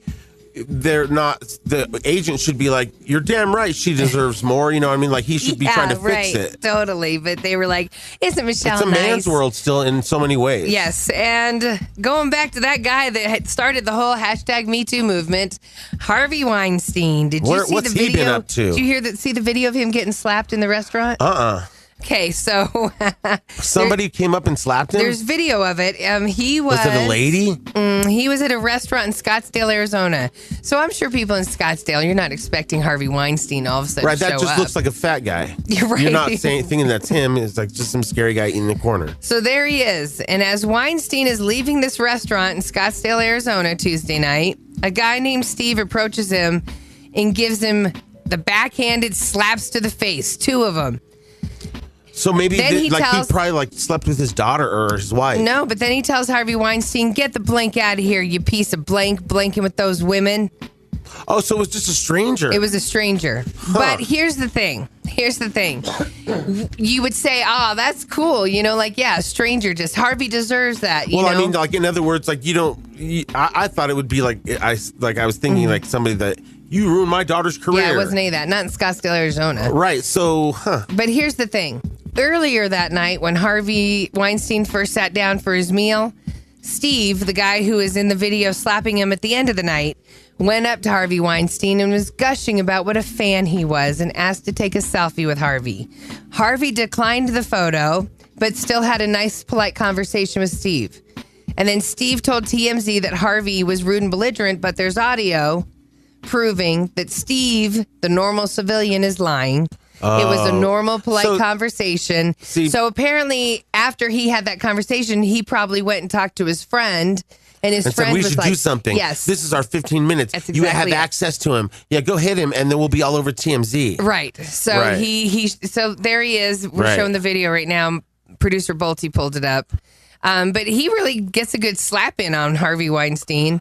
So Harvey Weinstein doesn't have like a bodyguard or anything? And then Steve starts, looking like, but he had his friend film it, wanted to look like a badass. Right. So, everybody, like, that's what they do. If they're in proximity to a celebrity or something, they try to make a moment of it. Yeah.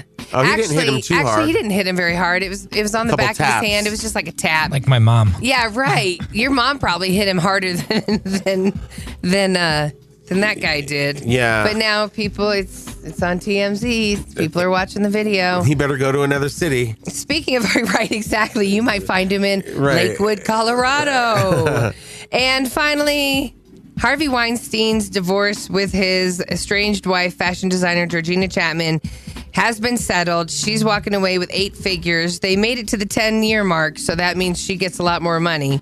So I wonder if she was like left alone because he's such a perv on all these other women, or if he came home and still be like, hey, do your wifely duties. Well, I'm sure he did, because she's stunning. Like, she's a very pretty lady, so I'm sure she had to endure some stuff. She wasn't always a fashion designer, It took a lot of money for her to get into that industry where she got to have the celebrities. Right, so he had her back, so she had to.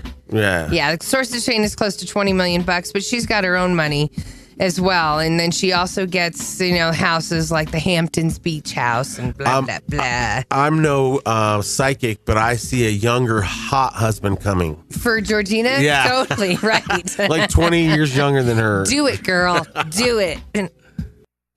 Blazing Hit Radio. Better music. Less commercials. More Larry and Kathie. Blazing Hit Radio. We got Nick Thune. Is that how you say it? Tune. You pronounce Nick perfectly. Yes. We got Nick in the house, everybody. How do you say it? You said it right, Nick Thune. Okay, good. Okay, Nick Thune, comedian Nick Thune's in the house. He's been on The Tonight Show. He's been on Late Night. He's been everywhere. He even has his own comedy special. And thank you for joining us this morning on Blazing thanks Radio. for having me. You just came from Chicago, you said? Was just in Chicago, yeah. It was freezing. It was 10 degrees. Oh, my God. That's like going to the, your bones That's cold. like the chairlift ride up the mountain cold. Like when your nasal hairs start to freeze. Right. Yeah, and on on Insta Story, I don't know if you guys do Insta Story. You can do the thing where it puts the temperature of where you are. Oh, cool. You ever done that? No, I'm not that cool with it. But I found, excuse me, my Chicago cough. Uh-huh. I found out that if you tap it, it puts it to Celsius. Oh. And don't 10 degrees understand. Fahrenheit in Celsius is just beautiful. What is it? It's like -9. Oh, okay. Or something. Great. It's just ridiculous. So people just see that and they're like, it's -9 Yeah. where Nick is. People don't know what Celsius No, means. at all. No. Neither I don't. Do you really? Well, I keep my phone on military time, so I feel like I have a little bit of an idea. You're smarter than the rest of us. Yeah. Well, I'm always ready to serve. So Was the turnout low because it was so cold I don't know there? if I'll protect, but I would serve. But you will serve. Was the turnout low because it was so cold there? No.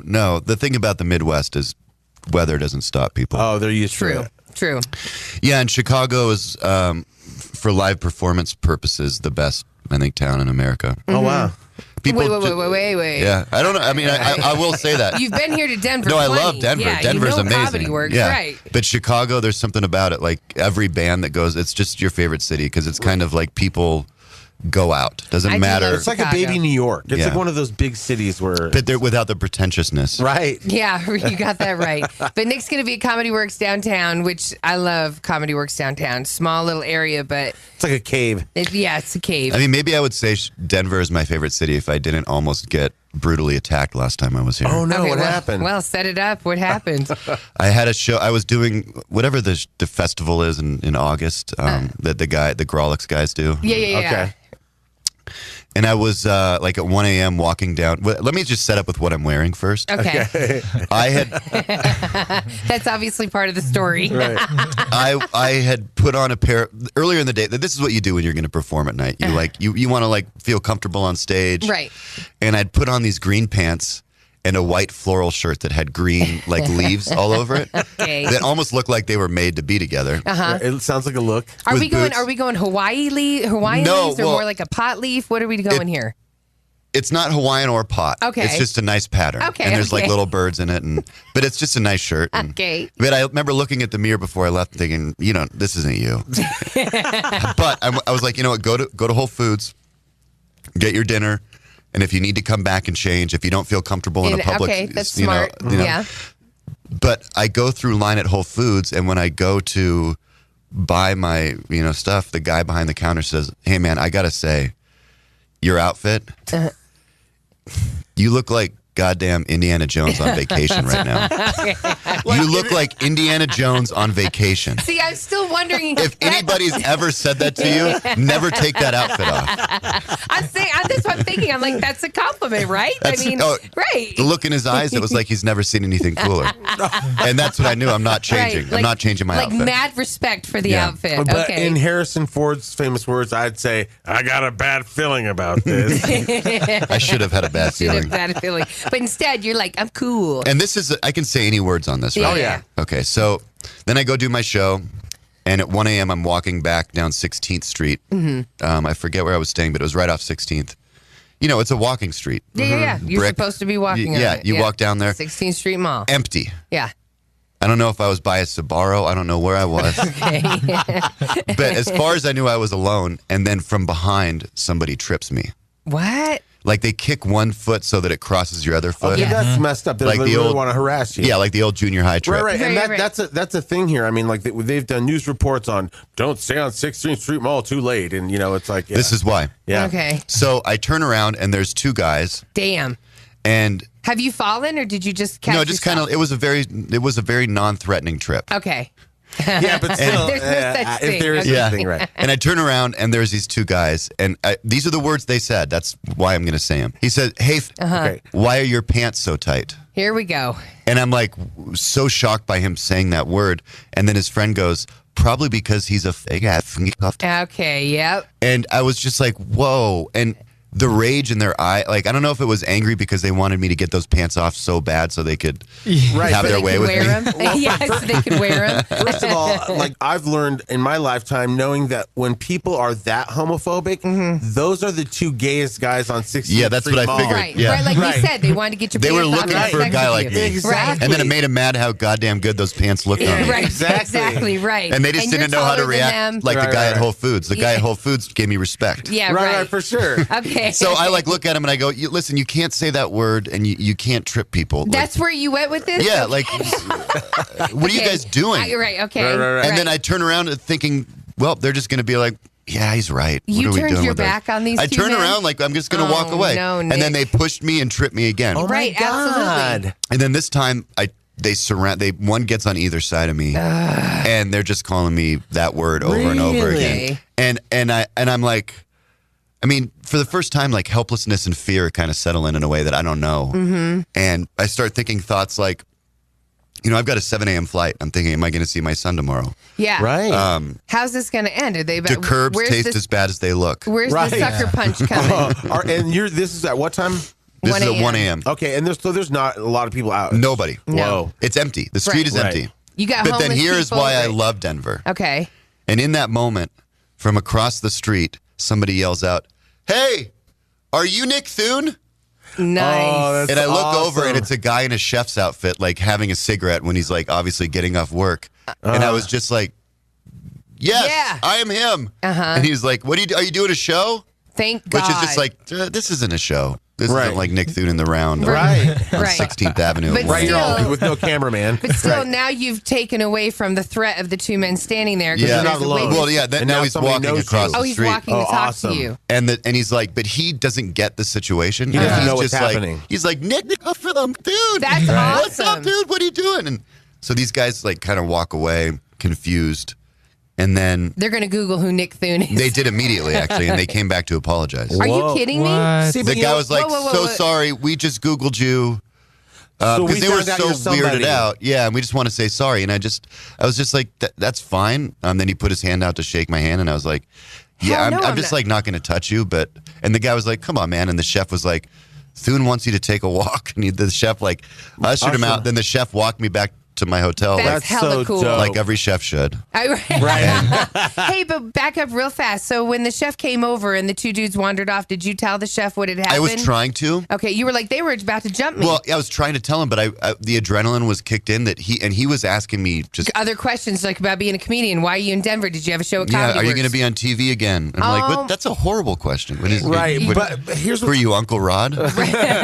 Here's what's crazy is that, like, in that amount of time where you're interacting with him, they Google you. Yeah. And then all of a sudden are bad. So in other words, if you hadn't been somebody that was Googleable, You would have tasted the curve. or Yeah. just like they wouldn't have apologized. You know what I mean? They would just be like, whatever. You know what I mean? But I it's know. like even celebrity works on people that beat people up on 16th Street Mall. That's crazy. Never going to walk down that street again. Oh, hell no. Unless it's Right. broad daylight With a lot of people. and I'm holding like a candy corn. Candy corn. Candy corn. Yeah, you can Just buy one those. little candy Yeah. corn. So yeah, that's Poke him in the eye with the candy corn. I feel bad that I was actually your, did that a happened to you. Craigslist misconnection Yeah, I was for the there. chef. No cool. response because I didn't get his name. I didn't know how. I didn't even think about it. You know. Yeah, the only people that respond to misconnections here are like, if you would have saw that chef and he would have been like, I want to get you out of those green pants, and then be like, Right, yeah, right. yeah, I'll meet you later. I Oh my are the God. It just makes me boyfriends. wonder if Indiana Jones ever got jumped on vacation. Right. that is the question. And wearing those pants, who knows? Wow. No wonder he never went on vacation. You know, I feel bad that happened here. I mean, absolutely. And they've been really like trying to make a effort to like combat all that. Yeah. So there are more police presence down there. So hopefully it's improved. However, again, like there was people running down and punching people and knocking them out just for fun. It's so crazy. The fact that they had the balls to come back and try to apologize and put their hand out, and because they thought, oh, he's a comedian. I would have just kept going and just would have, you would have got been with my friend, said, like, dude, we almost beat up a. Right, like I would never have come back to you. Why are people punching each other? Like, exactly. Remember when we used to just pants people? Right. Yeah, right. That was fun. Right. That's the good old days. Right. Yeah. The good old days of just pantsing people. I would have asked the chef as they were Googling you. I would have asked the chef, how good how good are you at fighting? Right. Like, because if you're a black belt, would you kick these guys' ass? Exactly. And don't say Nick Thune was anywhere around. Right. Well, I thought about it too in the middle of it. Like, I thought, am I supposed to punch one of these guys right now? Like, is that what they want me to do so then they can punch me? That's right. Exactly, yeah. Like, where are you going? For sure. And then they level you out to the point where you have brain damage and stuff like that. Yeah, it's not worth it. I'm so glad you're okay. And you're right. That we got to get him God a rickshaw. Bless that chef. Can Comedy Works provide a rickshaw? So he's always moving. I wasn't working for Comedy Works because they always give me 2 security guys. Oh, cool. Jason and Tim. Okay. Oh, good. Well, and you will be at Comedy Works. You got a show tonight, tomorrow night, and Saturday night. 2 shows tomorrow night, 2 shows Saturday night. 1 show tonight, 8 o'clock. You can get your tickets right now at comedyworks.com. I saved this story just for you because you were coming in today, Nick. It's a new story of the jobs that make us the happiest and the most miserable. The 5 jobs with the highest satisfaction rate are film director, music producer, neurosurgeon, game producer, and comedian. Yay. Really? Do you really think, because we've met a lot of comedians, and a lot of times comedians aren't that happy. No, I actually disagree. I think most of them are pretty happy-go-lucky, the ones that I've met. Well, it's kind of funny if people know that you're a comedian, they look at you and they're waiting for something. Oh, yeah. And they're like, make me laugh. Mm-hmm. Yeah. And what you got? Like, obviously I've got like 5 housekeepers on staff at my house. Obviously, definitely, right. And our head housekeeper, Hilda, like a year goes by, and then finally, she finally like had the balls to walk up with one of my records. Like, I bet she'd been wondering for a year, and she had like found one of my vinyls, and she was like, "What do you do?" Right, right. And I was like, "Oh, I do comedy," and she was just like, "I would never have guessed." For real? Because you're so serious, and I go, "Well, yeah, because you're not paying me." Right. There you go. Like, I'm not on the dime right now. She's all, "I've cleaned your green pants." Yeah, so I'm thinking about shit. Right. So, did you grow up in a funny family? I mean, where did it come from? My dad was very funny. My mom, not at all. She was a good audience. My mom's the type of person like when there's a replay on, like for a baseball game, like when I'm from Seattle, so when the Mariners were doing really good, we had this player Edgar Martinez who was one of the a legend. Oh yeah, and he had a grand slam in a postseason situation, and 2 games later they just kind of sometimes they just like replay a play. Yeah, and we were like upstairs. My mom just yelled, "Edgar Martinez hit another grand slam!" And we're all like running downstairs, and it's like, "Mom, do you not know what replays are?"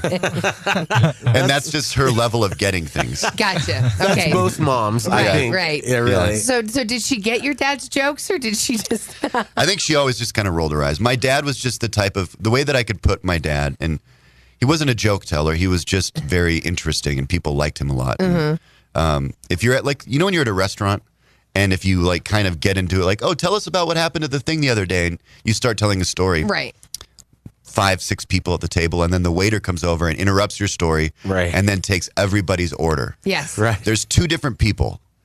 One person, the second the waiter is done taking the orders, they go, "So anyway," yes, and they try and get everyone's attention again. Right. My dad is the person that doesn't, and then someone at the table says, "So Eric, you How were did saying," it end? Right? Because they want to hear him finish it because he's captivated, and so I think that's what really drew me to my dad was that people, and even now as I tour the country, people come up to me and they're like, "I worked with your dad in '78 in Tacoma, Washington, one of the best men I ever met." Like he's just like you just kind of get your dad's kind of track record through life. No, for sure. Right. Yeah, my dad was hilarious, and like he was a jeweler, and people would go to take their jewelry, to get fixed because he was a master jeweler. There wasn't anything he couldn't do. And then they would stay for the comedy, and then they would become lifelong clients because they're like, "That guy's funny." Yeah, but your dad would do stuff like take pictures of what was in the toilet. Oh and no, put he them was in funny photo all the albums. time. So yeah, He was That's a pulling good one. jokes. Yeah, like he was like, "Oh my god, that is so amazing! I have to take a picture of it." So you're going through our family photos. You'll be like, every once in a while, you're like, "Oh, that's good." So it's like subtle, and no one's trying to. Yeah, he's not putting it out there, but you'll find it eventually. That's great. No, that's like the sit and wait. My dad was the same type of way too. Right, he was a sit and wait. But you know what's funny is when people have a job and they think that they're funny, whether they are or they're not. I have this doctor who does. He's like a Beverly Hills doctor, so he sees a lot of people in the industry. And I think he does see a lot of comedians, and I can't remember how I found him, but a friend of mine, Spike Feresten, do you know who he is? No. He wrote the Soup Nazi episode of Seinfeld, and he's done a lot of things. But Spike told me the story about this doctor where Spike was in getting a prostate exam. Okay. That right there. And I don't think I'm outing Spike. I think everyone knows that he has a prostate.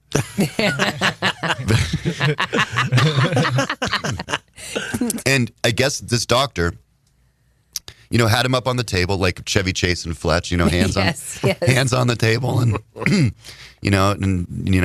as he's putting the device in, he leans over and whispers in Spike's ear, "I am now inserting my penis into your butt." Which it's already I've had at the exam. It's already very stressful. Right, and you don't know, you can't judge what's going on. I've happened to. So hearing that is like, pinky, what but is it a really pinky? Yeah. Right. Oh, it's not a pinky. It's not a pinky. Right. No, I remember when I got it from that same doctor, he was like, at one point it's going to feel like really weird, and that means it's taking a corner. At the time it happened to me, I was like, "Ow, your ring is hurting me." And he was like, "Ring? That's my watch." Hey, No, I have a female doctor, and she actually did that to me. And to this day, every time I see her, she teases me about it. I'm like, "You're never going to do that again to me." Yeah, my poor husband, he went in, and do you remember he went in, and the doctor happened to have like somebody that was there for residency, so there was another like doctor in training, and so he literally, my husband, he's not the type that's going to say anything, so he let the doctor do his exam, and then he was like, "Now you try," and then all of a sudden the assistant or whatever it is in there. So then when they left the room, the old fat nurse lady that came in with a great personality comes in, she's like, "So I heard you got a gangbang," and she just started laughing. God. Jeez. So my husband, he's a little traumatized from those exams. You could have opted out of that. I recently went to like an urgent care, and the nurse comes in, takes my vitals, and then some kid comes in. He's like, "Hey, I just want you to know, like, I'm following Dr. So-and-so," and he starts asking me questions, and I go, "Wait, hold on. Is she going to come back in and ask the exact same questions?" Yeah. And I go, "Okay, well, I'm not, there's no way I'm doing this twice." Right, totally. So you can go train on someone else. Well, you got good boundaries. And the guy was just boundaries. Like, "Okay." And I'm like, yeah, get the fuck out of here. Right, keep moving. Keep it Send going. the doctor in, buddy. Yeah, that's hilarious. Right. No, you're right. You need to, he didn't have he was just he's like, a nice guy. I'm waiting. Yeah, I'll just wait. You can come in and stand with the doctor when I tell you what's happening. I do have a thing where I just can't hold back when I see situations, and somebody cut in the coffee line the other day, and he used the excuse, and this is like a super hip LA coffee place where you wait 15 minutes in line. Okay. Right. And the guy's like, "Oh, I'm just buying coffee beans." And I was just like, "Yeah, we're all buying stuff." Yeah. Right. That's why there's a line. It's no different. And he goes, "Sorry, man." And I go, "No, just, you know what? It's coming off like you think you're better than all of us." And then I look to the woman behind the counter and I go, "Is that okay if you're just buying coffee beans and not coffee to cut up front?" She goes, "No." This is as she's giving him change. And she goes, "No, it's not okay." And I go, "Well, then why did you accept it?" Oh, right. And now it's like turned into like this whole morality thing. Right. Yeah, totally. And I also was buying a bag of beans. I was buying a bag of beans, a pastry, and a coffee. And she goes, "It's on the house, Mr. Thune." Really? Sorry. Oh, nice. Because they know me there. And I also was like, now they're going to know me as the asshole. Jerk, the dude, right. that dude. But not that, I mean. But you know what? I wish we all I guess had it's more kind of boundaries. Larry David-y, but it's just like, no, it's just socially not okay. Right. Too many people do it. The guy had a man bun, too. Hey, Wow. the fatwa is over. Oh, God, that was so good. Best episode ever. The fatwa has ended. Well, hey, thanks for stopping by, man. We appreciate it. We hope you feel thank better. you. Sense a little cough. But if you need any, things to really make you cough, we can hook you up. Yeah, I've had some of that. Oh, nice. Yeah, right. And coming from Seattle, it's nothing big for Usually you. by midday, everything clears out. Oh, nice. Yeah, for sure. Yeah. As in your head? Or no, as in your chest. What's in your lungs? Oh, gotcha. Okay. Right. It's kind of like a wake-up thing. Gotcha. Well, Nick's going to be at Comedy Works downtown Larimer Square. Get your tickets, comedyworks.com. He's got a show tonight, 8 o'clock. He's got 2 shows tomorrow night, 2 shows on Saturday night. And then where are you heading off to now after that? After that, I'm going to be in Madison, Wisconsin at some point. Oh. No, I'm going to go to San Francisco. I'm actually filming a scene in Venom. Oh. Good. What's Venom? It's a new Tom Hardy Marvel movie. Oh, yeah, I was going to say, isn't it the new superhero thing going on? That's freaking awesome. So what do you play? I think my role is called Bar Nerd Number 1. No, but it's a scene with me and Tom. Like the guy doesn't have a name, but cool. I have lines, which is nice. That's awesome. I mean, if they were just like, hey, we're actually not going to put you in the movie, we just want you to say hi to Tom Hardy, I'd be like, yeah, I'll go. Right, I was going to say, I love Tom Hardy. He's awesome. He's the best. And just to see him working, that's going to be awesome. Oh, yeah.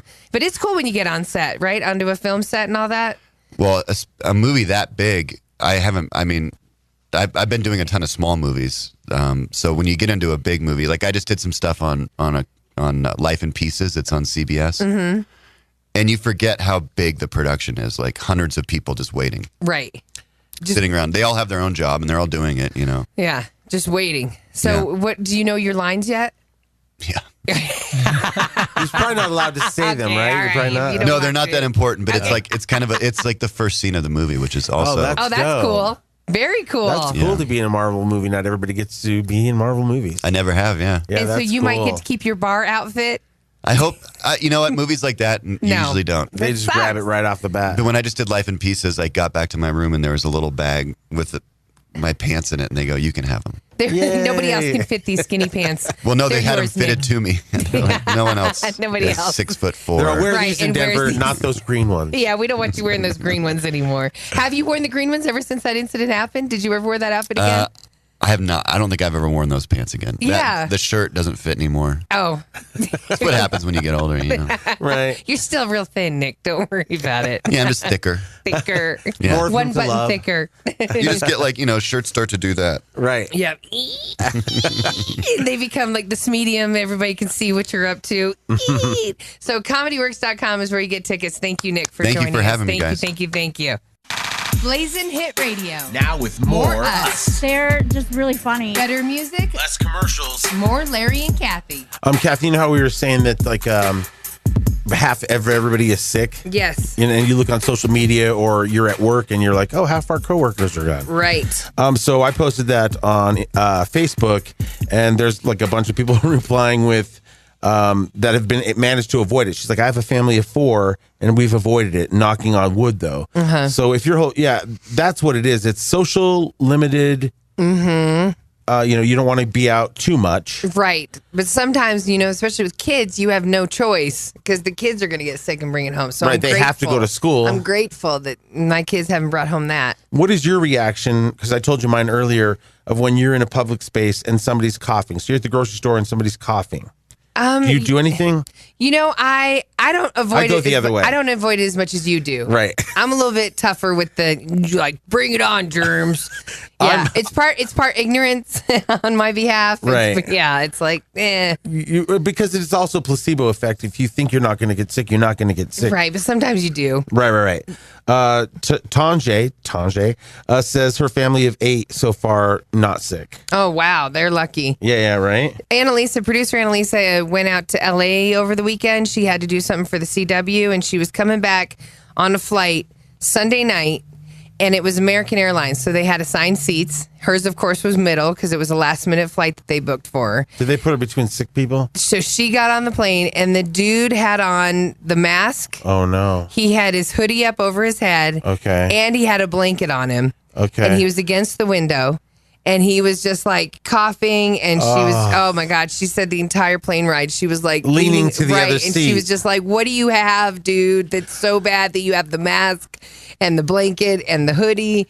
The thing is with the mask, a lot of people, like in Asian culture or different cultures, they will keep the sickness to themselves by wearing the mask. Yes. So when you see people out and about, they're not necessarily afraid of your germs. They're trying to keep their germs in out of respect. Which, totally, I respect that. But then think about it. All the germs that he had were going onto the side of the plane. Oh, they're all floating against right the window. there. Oh, well, yeah. you know, and remember our old dentist? He got a staph infection. He got a staph infection from leaning his head against the side of the plane against the window, and he almost died from it. Right, he had like a small cut, and he wasn't even that he got while shaving. Wasn't even worried about it. Leans against this plane to sleep on the way home from somewhere. Gets a staph infection and ends up having to have a tube put medicine directly into his heart that he has to administer. Yes. Yeah. I mean, it's serious. That's why when I'm on a plane, I sit as close into myself as I possibly can. Yeah. And hopefully if I'm flying with Chris, then we're like, we're together in this. Right. But I've seen people, they immediately pull out wipes and start wiping down the tray table. They wipe the thing next to them, the handrail. And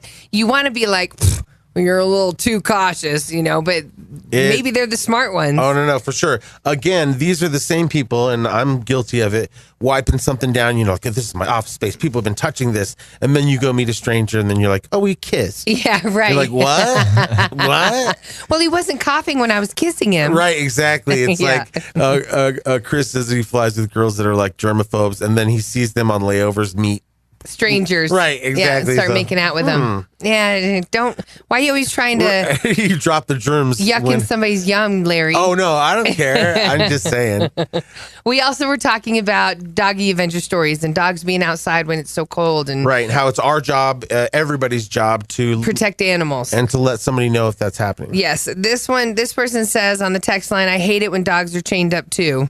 Yeah, that's not what they're for. Mm-hmm. And it's like if you can go get a security system that's not that expensive now. Mm-hmm. This one says, morning guys, I bought a pit bull because my husband travels a lot for work and I'm a wuss. Turns out my big pit bull is more of a wuss than me. She's a baby, but I'm sure if somebody tried to break in, she's going to protect us. She's going to know what to do at the time. She's our guard dog, but we take care of her as if she's one of our kids, and I think that has a big effect on how your dogs turn out. It is. How you raise them is definitely how they turn out. Absolutely. And then when people get frustrated with the dog, it's on you. Yeah. Because you're not training it right. Yes. And so if everybody else can get it right, it's not the dog, it's the method. Do you know most of the dogs that go into shelters and stuff, they're around 1 to 2 years old because that's when they're frustrated. They're no longer a puppy, and the people didn't train them right, and they're like, I can't do it, it's out of control. Oh, now he chews on this and he pooped on this. It's like you're the one that didn't train it right, and now you're sentencing this dog to possibly a death sentence because you couldn't be a better owner. Exactly. Pets are not like accessories. They are members of your family. Mm-hmm. So think of it in the big picture. If you're, thinking of getting an animal, it has to be decided by everybody, and you can't gift animals. No. And you need to be the one that makes them, like my dogs, they still sit for their food. Oh. Like I still make sure that I'm the one that I always have to let them know I'm the owner. I love you. I pet you. I love on you. But there's certain things where I can still instigate or teach you that I'm the dominant one here. They thrive on that because they live. They want to know that they're a dog. What's their role? Who's the alpha? You're the alpha. Fine. Yeah. So also on the text line 303-728-3420. I do not get it. People who have any pet that they can't properly care for pisses me off so much. I don't have words for it. I probably overcare for my dogs. If there's such a thing, I'm doing it. Our baby Daisy just had stem cell surgery for arthritis, and I still think I'm not doing enough. I'm so glad that that there are people that are doing stuff for awareness. Keep going, doggy adventures. And again, people, fur doesn't equal warmth.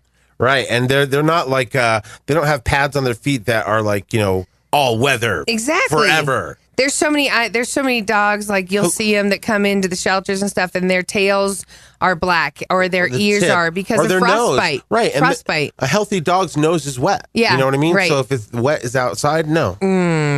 This person says, this is Wiggins' neighbor. Screw the flu. I've been fighting it too. Yeah. I feel bad for anybody who has it, but. And then they said there's like a comedian Nick. Right. He's coming in here in a little bit. Yes, but I've heard he's been coughing a little bit. I heard he has a cough, and they said on Nightly News there's the flu that's happening, and then there's this cough. And I remember having this cough last year.